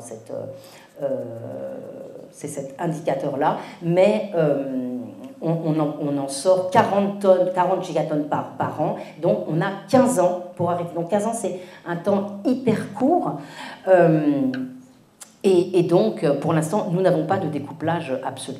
Atteindre un découplage total, montrent ces travaux, nécessiterait un bond radical en matière de progrès technologique. C'est-à-dire, il faudrait un progrès technologique de rupture vraiment pour y parvenir. Et selon ces travaux, avec la même intensité énergétique qu'aujourd'hui, il faudrait une diminution de 3,3% du PIB mondial par an pour atteindre les objectifs de réduction fixés par le GIEC. Donc tout se passe comme si nous voulons vraiment atteindre les objectifs de réduction des émissions de gaz à effet de serre fixés par le GIEC, il faut qu'on ait ou bien un progrès technologique extraordinaire ou bien une diminution du PIB mondial. Alors, est-ce qu'il faut réduire le rythme de la croissance? Est-ce qu'il faut vouloir la décroissance? Ou est-ce qu'il faut plutôt, moi c'est plutôt comme ça que je raisonne avec mes collègues, raisonner au-delà de la croissance, c'est-à-dire ne pas se préoccuper du taux de croissance, mais viser peut-être à la satisfaction des besoins sociaux. Alors vous allez me dire ça ne veut rien dire du tout, d'accord, mais donc viser à la satisfaction des besoins sociaux sans essayer d'atteindre un taux de croissance, sans passer par le détour de la croissance. Donc raisonner au-delà de la croissance. Est-ce qu'on peut cesser de passer par le détour de la croissance? Est-ce qu'on peut rompre avec la recherche de la croissance en tant que fin, mais aussi en tant que moyen? Bref, est-ce qu'on peut abandonner la croissance comme objectif principal, se situer au-delà et poursuivre la satisfaction des besoins de tous en ne s'intéressant plus à la croissance? Pour ça, il faudrait, me semble-t-il, changer de paradigme et de représentation du monde, c'est-à-dire notamment passer d'un paradigme de l'exploitation et de la conquête de la nature, celui sur lequel nous vivons depuis la modernité, vous vous souvenez, Descartes se rendre comme maître et possesseur de la nature, c'est-à-dire la nature est en face de nous et c'est un ensemble de ressources que nous utilisons pour notre service, et bien passer d'un tel paradigme de l'exploitation et de la conquête de la nature à un paradigme du prendre soin des patrimoines essentiels. Aldo Leopold, un des premiers écologistes qui écrit juste après la Première Guerre mondiale, dit qu'il faut passer d'un rapport de conquête de la nature à un rapport de respect et même d'amour. Et surtout considérer que l'humain est complètement partie prenante de la nature, partie intégrante de la nature, et donc pour lui, il faudrait revenir avant la rupture de la modernité. La rupture de la modernité, c'est lorsqu'on décide qu'il y a la nature qui est jetée en face de nous, sujet, et donc objet pour notre désir. Qu'est-ce que c'est que les patrimoines essentiels? C'est le patrimoine naturel, le patrimoine humain. Donc il faudrait réencastrer les sociétés humaines et les disciplines qui les étudient dans le reste de la nature et peut-être revoir notre notion de l'économie. Ça c'est une proposition de Polanyi. L'économie est un procès institutionnalisé d'interaction entre l'homme et son environnement qui se traduit par la fourniture continue des moyens matériels permettant la satisfaction des besoins. Il y a toute une série de travaux très intéressants en ce moment qui essayent de faire une économie matérialiste, c'est-à-dire de faire en sorte que l'économie se préoccupe des flux matériels et ne raisonne pas seulement en termes monétaires. Ça, je trouve ça très, très intéressant. Voilà, donc comment faire pour réintroduire des contraintes dans la production, c'est-à-dire une production qui ne serait plus destructrice de l'environnement, c'est-à-dire réintroduire de l'éthique dans l'économie, voilà, encadrer la production dans des normes sociales et environnementales strictes. Quelles sont les conditions de possibilité de ceci, d'un raisonnement qui se donne comme objectif la post-croissance? Il y a la question centrale de l'urgence, de la crise et de l'articulation entre court terme et moyen terme. C'est-à-dire là, si on nous dit, voilà, dans 15 ans, il faut qu'on ait cessé de produire des gaz à effet de serre, comment on fait pour reconvertir complètement notre économie en 15 ans? Le problème, c'est qu'à l'instant, on a besoin de croissance pour alimenter notre modèle et aussi pour alimenter notre modèle social, bref, pour avoir de l'emploi. Donc, à l'instant, on a besoin de croissance, d'où des objurgations générales. Encore un petit peu de temps, monsieur le bourreau, laissez-nous encore quelques années, et puis après, on vous promet, on fera la grande révolution, la grande reconversion. Bon, mais ça ne peut plus marcher comme ça. La résolution de la crise écologique et de la crise sociale apparaissent contradictoires. Ça, c'est un énorme problème. C'est-à-dire que toute une série de gens considèrent qu'il faudrait d'abord régler la crise sociale, le chômage, avant de régler la crise écologique. Et moi, ce que je vous proposerais, évidemment, c'est de mettre la résolution de la crise sociale au service de la résolution de la crise écologique, de considérer les deux en même temps. Évidemment, il y a une question centrale en matière d'emploi. Est-ce qu'on peut créer de l'emploi sans croissance? Et la question des revenus, est-ce qu'on peut avoir une économie stationnaire? Est-ce qu'on le supporterait aujourd'hui?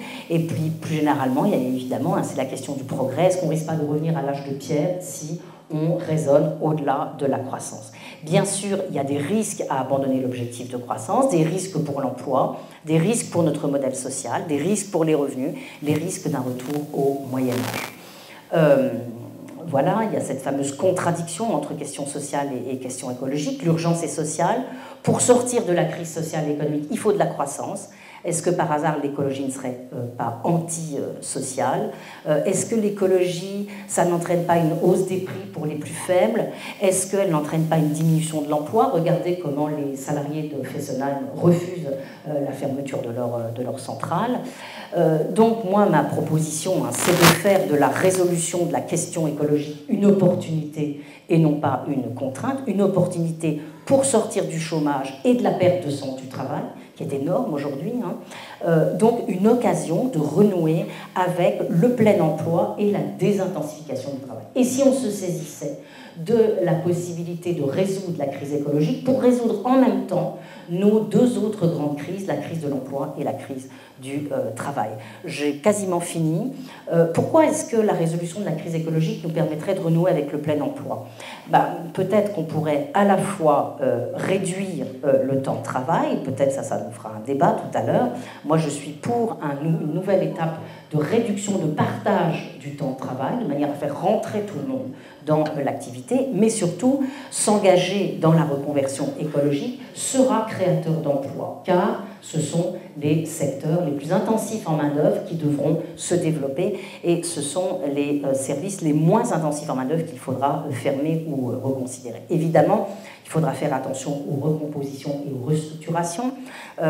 La Confédération syndicale internationale parle d'une transition juste, c'est-à-dire une reconversion écologique où il faut fermer certains secteurs et en ouvrir d'autres, mais de façon juste, c'est-à-dire en indemnisant, en reformant, en replaçant, en reconvertissant les personnes qui auront perdu leur emploi à cause de cette reconversion.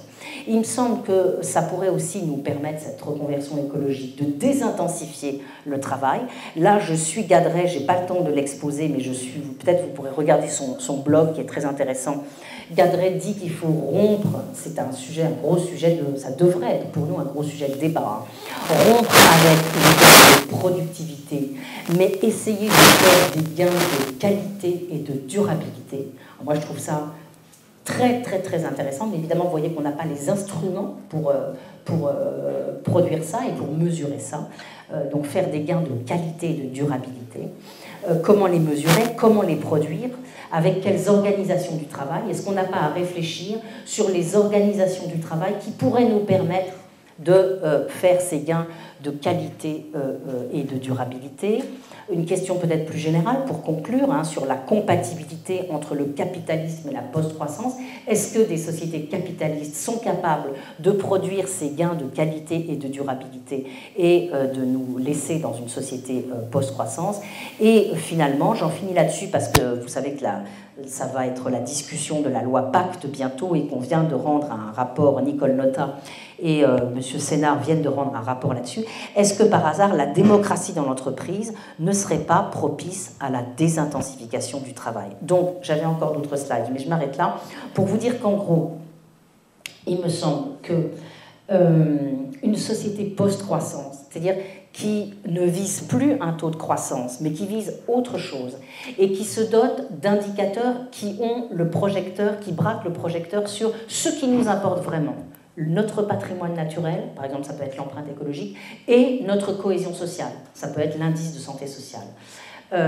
Voilà, donc une société post-croissance qui, au lieu d'avoir les yeux rivés sur le PIB, regarde, se fonde sur l'empreinte écologique, ou quelque chose de plus fin quand même que l'empreinte écologique, l'empreinte carbone par exemple, et l'indice de santé sociale, est une société qui pourrait en même temps créer de l'emploi, et désintensifier le travail, et donc résoudre deux des gigantesques crises dans lesquelles nous nous trouvons. Ça nécessite, c'était là-dessus que j'aurais voulu terminer, mais ça nécessite évidemment, vous le savez qu'on ne peut pas le faire dans un seul pays, donc ça nécessite une espèce de régulation internationale, dont la commission Stiglitz aurait pu être évidemment l'enceinte.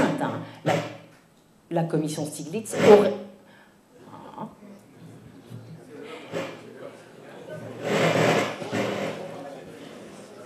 Voilà, on va terminer là. La commission Stiglitz aurait pu être l'enceinte dans laquelle auraient été produits ces nouveaux indicateurs pour une société justement post-croissance, mais ça n'a pas été le cas. Donc voilà, quel rôle peuvent jouer dans la reconfiguration de cette société et dans l'urgence, quel rôle peuvent jouer des institutions internationales comme l'OIT, ça va être le centenaire de l'OIT, là, et ça pourrait, l'Organisation internationale du travail pourrait jouer un rôle central dans tout cela. Et éventuellement une organisation mondiale de l'environnement. Voilà, j'ai parlé beaucoup trop. Merci beaucoup pour votre attention.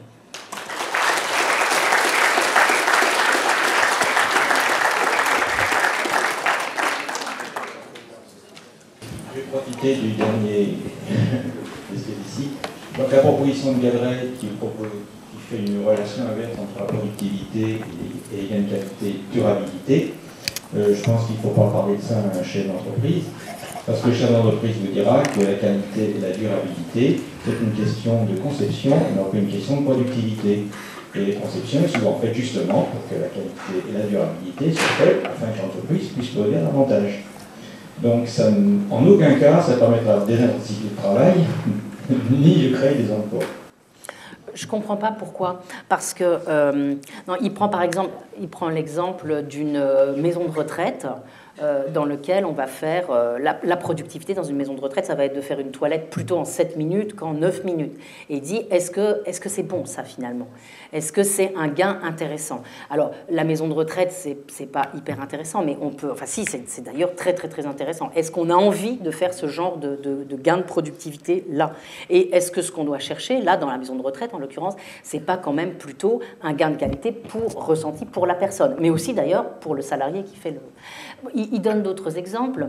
Il donne l'exemple, par exemple, du kilowattheure. Et il dit qu'on ne peut pas comparer un kilowattheure qui est produit par de l'énergie nucléaire dangereuse et un kilowattheure produit par de l'énergie solaire. Et donc, voilà, il montre les différences de qualité et de durabilité dans la production de mêmes biens ou services, justement pour montrer que notre PIB, il n'est pas capable de faire ces distinctions-là. Et donc, il nous faut de nouveaux instruments de mesure pour inciter plutôt à la promotion de produits de qualité qui vont durer. Alors, c'est vrai que... j'ai pas bien compris ce que vous disiez. Vous avez l'air de dire que pour une entreprise, oui, il faut faire de la productivité. Voilà. Donc, effectivement, vous parlez de cas de service, moi je parle de cas de production. C'est pareil, c'est deux choses différentes. Donc, ce qu'il propose, ça ne peut pas s'appliquer à tous les cas de figure. C'est une réflexion pour une société de service. En fait, c'est-à-dire où on produit de moins en moins de produits. En effet, ça ne veut pas dire que partout il faut raisonner comme ça. Je ne crois pas qu'ils le veuillent d'ailleurs. C'est vrai qu'on peut continuer, il faut continuer à faire des gains de productivité dans un certain nombre d'entreprises, d'industries, et par exemple le secteur secondaire. Mais qu'en revanche, pour toute une partie des services, l'éducation, les hôpitaux, ça devient un peu de la folie. Et aussi peut-être dans l'agriculture. L'élevage intensif, la production intensive, qui ne fait pas attention à toutes ces externalités, à tous les rejets. Voilà, c'est ça. Une production faire des gains de qualité et de durabilité, c'est aussi une production qui a internalisé ses externalités en quelque sorte. C'est-à-dire où on va produire une bonne viande et qui ne détruit pas les plages bretonnes, par exemple. Merci. Madame, dans votre prospective, vous n'avez pas parlé d'un sujet qui est très à l'ordre du jour, l'intelligence artificielle. Est-ce que ce n'est pas justement la fameuse révolution technologique que vous évoquiez tout à l'heure pour entrer dans une société qualitative? Moi, je suis très, je dirais, perplexe sur l'intelligence artificielle. Pourquoi? Parce que, d'une part, on a eu beaucoup d'études extrêmement inquiétantes, hein, notamment, je ne sais pas si vous vous souvenez, un article en 2013 produit par des chercheurs de l'université d'Oxford disant que, par exemple, pour les États-Unis, on allait supprimer la moitié des emplois, que la robotisation et l'automatisation allaient supprimer la moitié des emplois. Et cette étude a été répétée dans le monde entier, pas toujours avec de bonnes méthodes, sans retravailler. Et j'ai eu l'impression dans un premier moment qu'on vraiment on voulait faire peur aux gens. Et cette étude a été critiquée. Elle a été critiquée parce que, par exemple, en rétrospectif, on a montré que malgré 150 années d'innovation technologique, on avait continué à créer des emplois. C'est-à-dire que souvent, ces études ne montrent pas les emplois qui sont créés. Il y en a des détruits, mais il y a aussi des emplois créés. Tout ça pour vous dire que moi, j'arrive aujourd'hui, je ne sais pas qui arrive, hein, mais moi, j'arrive pas aujourd'hui à me faire un avis éclairé et définitif sur le nombre d'emplois que cette révolution technologique va supprimer ou pas. Maintenant, je trouve que toutes ces thèses laissent beaucoup de place au déterminisme technologique, c'est-à-dire on fait comme si à partir du moment où quelque chose avait été inventé, il devait s'implanter. Or, je ne suis pas sûre que la société n'ait pas son mot à dire quand même. Est-ce qu'on a envie de cette voiture autonome? Est-ce qu'on a envie que ce soit des robots qui prennent en charge les personnes âgées? Est-ce qu'on a envie de tout ça? Est-ce qu'on n'a pas un jour notre mot à dire? Et enfin, sur l'emploi, je pense que là où vous avez raison, c'est qu'il va falloir regarder en quelque sorte le solde de l'évolution de l'emploi issu de la révolution technologique, où on va sans doute en effet supprimer des emplois, ou du moins les transformer énormément, et de la reconversion écologique. Parce qu'il me semble que cette reconversion écologique, en effet, elle va être très créatrice d'emplois, y compris parce qu'on va peut-être être moins productif. Je pense à l'agriculture. Il me semble qu'il serait bon de revenir peut-être à une agriculture un peu moins productiviste et qui génère un peu moins de dégradation. Du coup, on va peut-être avoir un solde en matière d'emploi dont on ne sait pas très bien où il va se situer. Mais, dernière chose sur l'intelligence artificielle, on la présente souvent comme quelque chose de complètement dématérialisé et donc susceptible de nous aider à la reconversion écologique ou à la prise en compte des contraintes écologiques. Mais il y a plein de travaux qui nous montrent qu'elle est très consommatrice d'énergie, cette révolution technologique. Tous les ordinateurs, ce qu'on appelle les blockchains, très, très, très consommateurs et d'énergie et de ressources rares. Donc, est-ce qu'on va pouvoir vraiment la mettre en œuvre, cette révolution technologique? J'en suis pas sûre du tout. En fait, je suis très, très, très inquiète sur le faible nombre... sur la petite fenêtre temporelle que nous avons pour organiser la reconversion écologique qui nous est conseillée. Justement, sur cette petite fenêtre temporelle,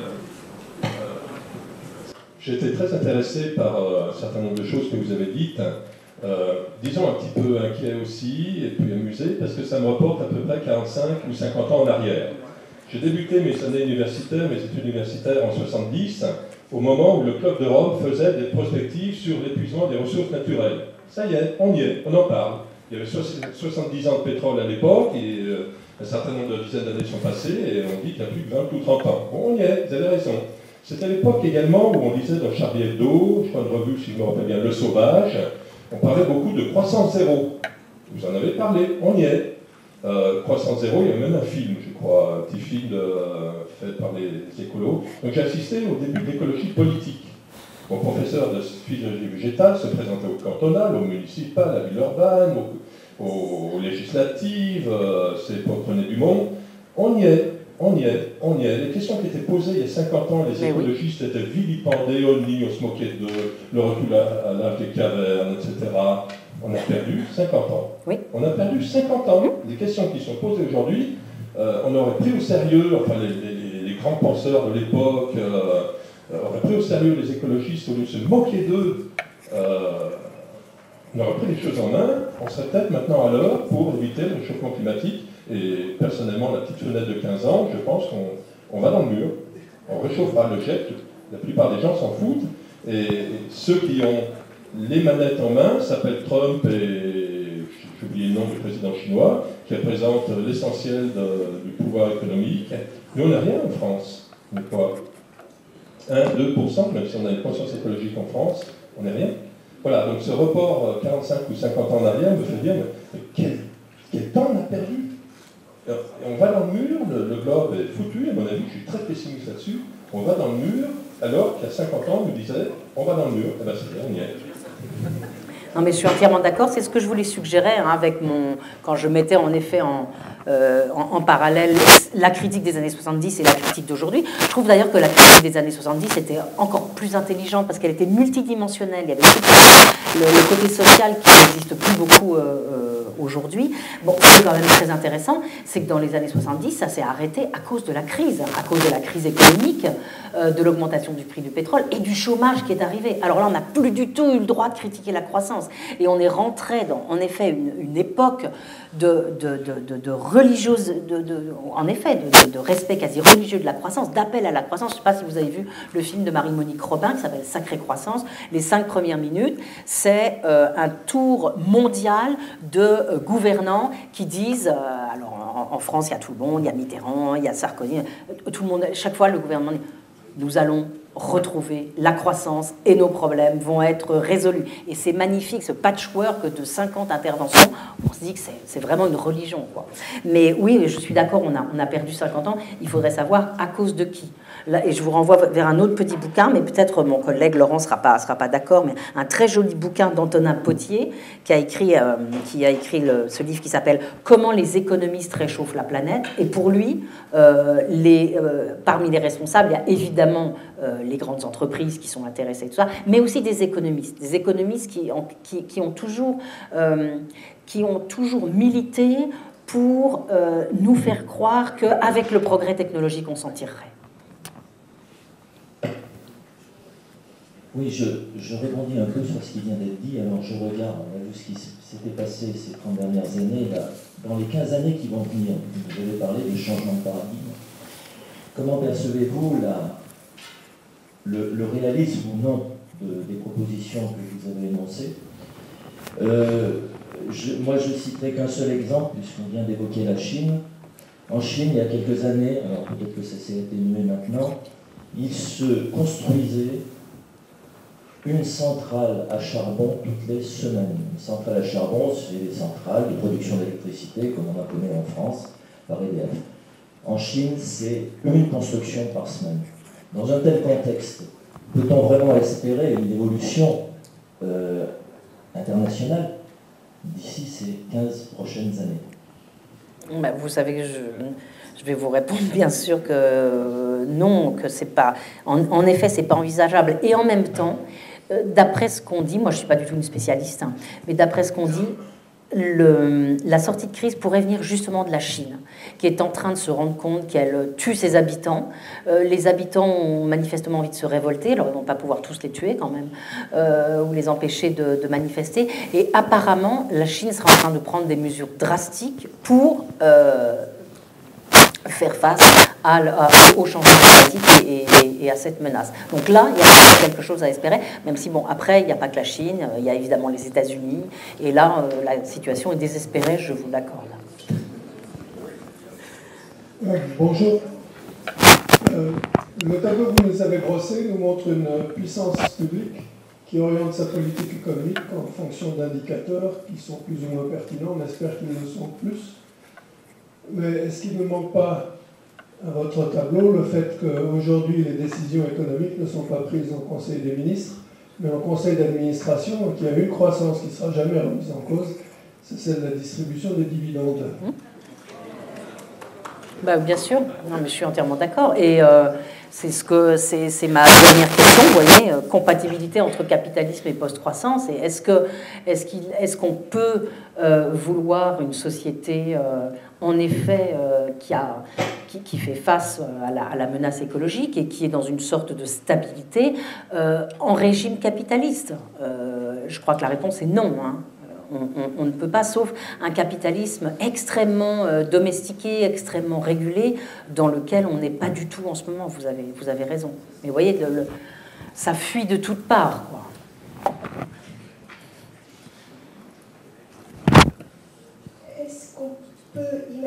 proposez de réguler la croissance, supprimer la croissance économique sans avoir auparavant réglé le problème de la croissance de la population mondiale. Et s'il faut régler la croissance de la population mondiale, comment peut-on s'y prendre? Sachant que la Chine, justement, pour en parler, a bien essayé, mais il semblerait que ce ne soit pas aussi simple que ça. Ouais, c'est vraiment... C'est sans doute un des énormes problèmes. En effet, je ne sais pas si vous vous souvenez qu'un jour Yves Cochet avait dit qu'en effet c'était le principal problème et donc il fallait tout simplement réguler les naissances partout. Ça avait fait une espèce d'énorme scandale parce que bien sûr on ne peut pas dans nos sociétés dire ça. Mais je suis entièrement d'accord sur le fait que cette augmentation de la population mondiale, là, elle devient extrêmement préoccupante. Mais bon, là je vois pas quoi faire. Un certain nombre de pays ont fait leur transition démographique. On peut compter là-dessus. Il n'empêche que, apparemment, les 11 milliards sont bien partis, quoi. Et donc, qu'est-ce que ça veut dire? Ça veut dire qu'il faudra être encore plus... quel est le bon mot? Encore plus rigoureux pour tenir à 11 milliards avec les ressources finies que nous avons. 11 milliards, après 2013...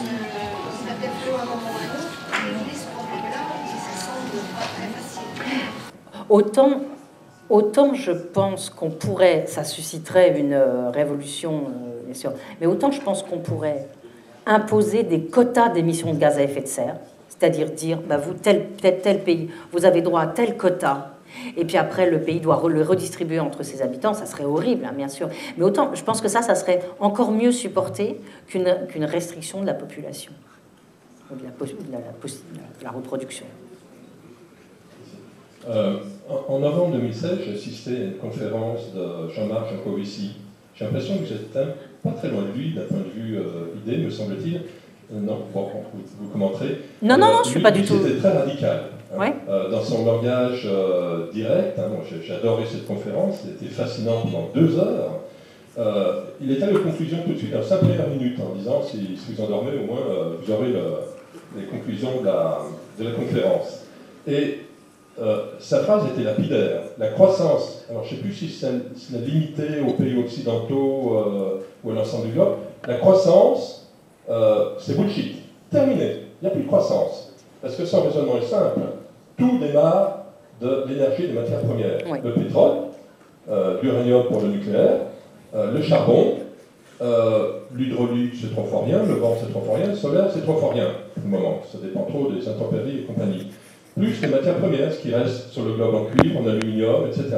Et puis tout ce qui est au bout, tout ce qu'il y a ici, les tables, les micros, les voitures, enfin bon, etc., c'est le produit fini.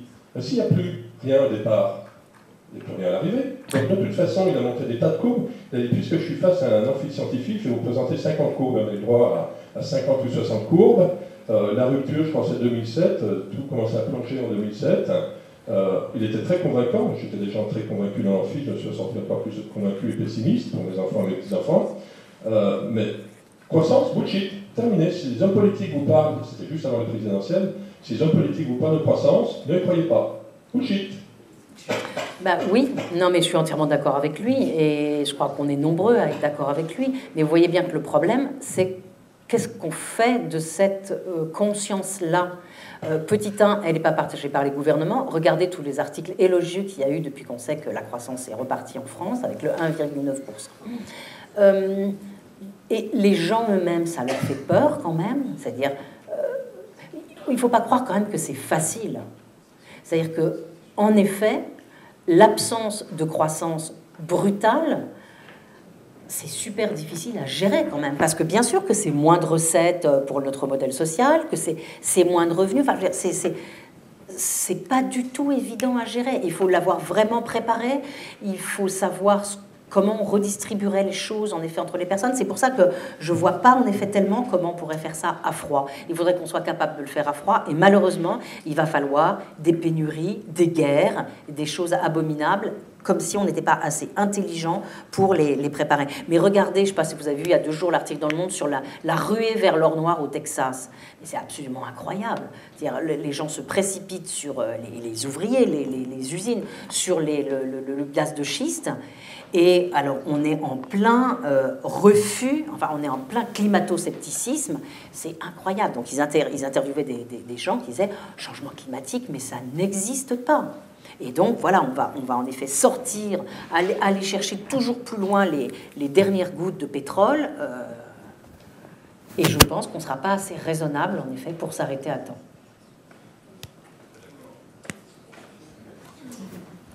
Bon, je vais prendre un peu le contre-pied de tout ça. Ah.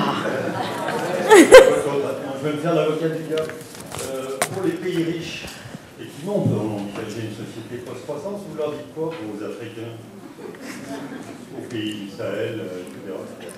Alors, on leur dit que eux, en effet, ils ont le droit d'essayer alors non pas de nous rattraper, mais qu'en effet, ils ont le droit de se développer, bien sûr.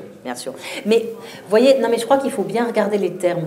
Le problème de la croissance, c'est que dedans, il y a tout et n'importe quoi. Donc moi, par exemple, je pense qu'il faut absolument faire des grands programmes d'investissement et de relance de l'activité, mais pas n'importe quelle activité. Il faut faire de la rénovation thermique de bâtiments, il faut faire des infrastructures de transport propres, etc.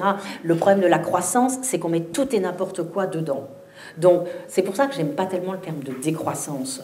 Je crois pas qu'il faut de la décroissance, il faut de la croissance, mais des activités qui ne dégradent pas l'environnement. Alors vous allez me dire, c'est la croissance verte. Pas totalement. C'est-à-dire qu'il faut vraiment éliminer toute une série d'activités qui sont productrices de destruction de patrimoine naturel et aider les autres. Donc oui à l'activité, oui à la relance de l'activité, parce que souvent on dit les keynésiens ils ont rien. Oui à la relance de l'activité, oui à ce que en effet les pays en voie de développement aient accès aussi à une amélioration de leurs conditions de vie. Et je pense qu'en effet ce sont les principaux perturbateurs du monde, c'est-à-dire quand même d'abord les États-Unis, l'Angleterre, les pays occidentaux. C'est à eux maintenant de faire le premier pas quand même. Vous savez, il y a des tas de débats sur la dette écologique, c'est-à-dire si on doit répartir des quotas de gaz à effet de serre par pays, qu'est-ce qu'on doit prendre en considération? Est-ce qu'on doit prendre en considération le fait qu'en effet, c'est les États-Unis et l'Angleterre, enfin l'Angleterre et les États-Unis, qui ont les premiers rejeté le plus d'émissions de gaz à effet de serre dans l'atmosphère? Alors on vous répond, non, les gens de l'époque, ils ne savaient pas ce qu'ils étaient en train de faire, donc on ne peut pas faire ça. Donc il y a des tas de discussions sur, en fait, la justice environnementale. C'est quoi les bons critères de justice qui vont nous permettre, en gros, de répartir la pénurie entre nous, quoi. Oui, je pense que le PIB est un mauvais indicateur, c'est même une vaste escroquerie, puisque Eurostat a obligé, je crois, l'État français à inclure dans le PIB l'économie de la drogue, au prétexte qu'il s'agissait de transactions commerciales librement consenties entre individus. Donc à ce titre-là, on pourrait peut-être ajouter les tueurs à gages, les services des tueurs à gages dans l'Europe. On pourrait ajouter le trafic d'armes, c'est pareil, il y a des mordeurs, des clients, etc. Donc où va-t-on, quoi, à considérer ce genre d'indicateur? Ça ne reflète rien du tout. Là, vous allez loin quand même. Non, c'est vrai, mais vous savez que c'est pour... Oui, bien sûr que c'est vrai. C'est pour bien comparer, exactement les différents pays. Dans les lignes, on pourrait, excusez-moi, parler du travail noir, la production noire. Oui. En France, est-ce qu'il y a des experts qui sont capables d'évaluer, c'est bien difficile, le travail noir en France? Et certains pays, c'est énorme. Bien sûr. J'ai toujours entendu dire qu'en Italie, les chiffres invraisemblables, que ça correspond à la moitié de la production. Donc tout ça est quand même à aménager et à corriger, parce que ça fausse beaucoup les informations. Le travail noir en France, c'est plus important qu'on ne le pense. Certainement, mais alors, vous savez, enfin, il y a des débats infinis là-dessus, sur cette histoire de PIB. Par exemple, moi j'ai des collègues économistes qui sont plutôt des macroéconomistes, qui trouvent que tout ce qu'on raconte et les critiques qu'on fait sur le PIB, c'est pas très intéressant, parce que de toute façon, le PIB, certes, c'est un indicateur qui a des limites, mais qui dit des choses intéressantes sur l'activité économique. Et donc, il faut le prendre pour ce qu'il est. Il ne faut pas le prendre, en effet, pour un indicateur de bien-être et tout ça. Il faut le prendre pour un indicateur qui nous permet de comparer l'activité économique des différents pays. Donc, en effet, ne lui accordons peut-être pas trop de crédit à cet indicateur, mais souvenons-nous toujours que vraiment, c'est une convention qui fait l'impasse sur, enfin, qui est un flux. C'est ça qui me semble le plus important. C'est pas un indicateur de richesse en stock.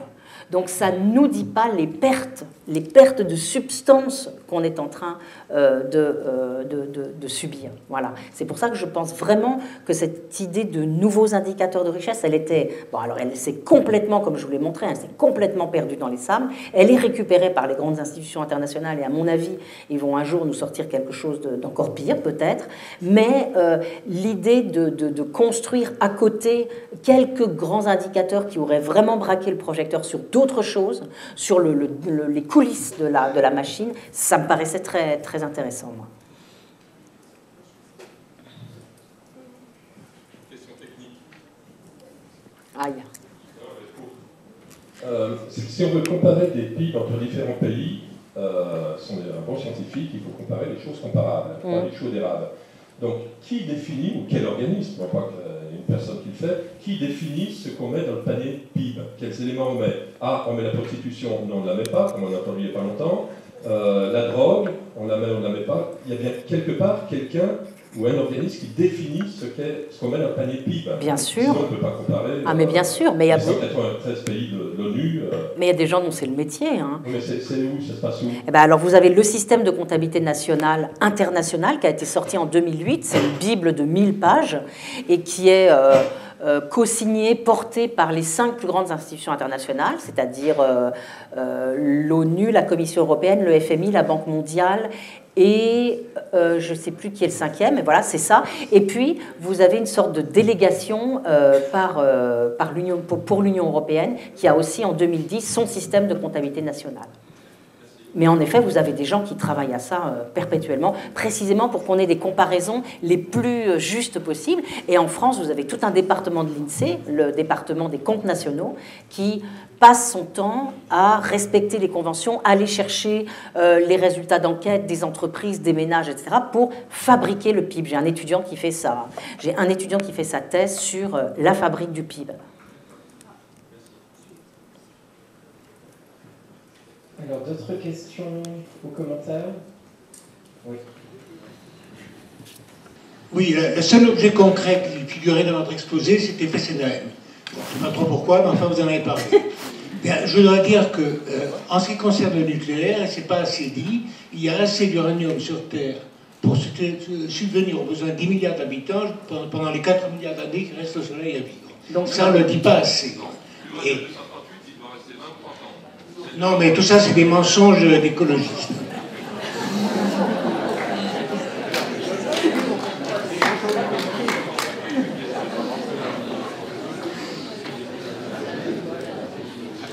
Il n'y a pas d'autres questions? Si. Ces commentaires, ce qui a été dit, sauf la dernière remarque, mais autant je sache, les économistes autour de l'AFD et de Gaël Giraud ont repris le modèle Meadows. Ils ont comparé les prévisions du modèle Meadows, les scénarios du modèle Meadows, avec les chiffres réels de, autant que le savoir, de ce qui s'est passé. Malheureusement, il y a une grande coïncidence entre le pire des scénarios de rapport Meadows avec ce qui s'est vraiment, avec ce qu'on a pu observer. Donc les conclusions sont assez négatives. D'autre part, pour la transition énergétique, il faudra consommer beaucoup d'énergie fossile et beaucoup de terres rares. Les terres rares sont en quantité limitée pour d'énormes problèmes géopolitiques, puisque la Chine en est le principal producteur. Voilà, et donc, on est très, très inquiet, en fait, très inquiet sur l'avenir de l'humanité. en effet, sur le blog de Jean-Marc Jancovici, il met l'étude qui a été faite en 2008 par, je crois qu'il s'appelle Turner, qui reprend toute la programmation des midoses, toutes les équations des midoses, et qui montre toutes les prospectives des midoses, et qui montre en effet ce qui s'est réellement passé. Et en effet, chaque fois, c'est le scénario le pire que nous avons adopté. Et en effet, je crois que c'est malheureusement la conclusion de notre travail commun, c'est qu'on peut être quand même considérablement inquiet. Et donc, il faut peut-être un sursaut, même si on a 4 milliards d'années d'uranium, il y a d'autres choses dont on va manquer, il y a d'autres ressources, le lithium, enfin toutes ces choses-là. Et de toute façon, alors, peut-être votre solution, donc ça serait l'énergie nucléaire pour tout le monde, peut-être, pourquoi pas. Mais en tout cas, je pense qu'il faut là qu'on ait une sorte de sursaut, de raison, pour que tous ensemble, internationalement, on ait une réponse commune à ce qui semble devoir se préparer. Donc on a 15 ans. Voilà, merci pour votre attention.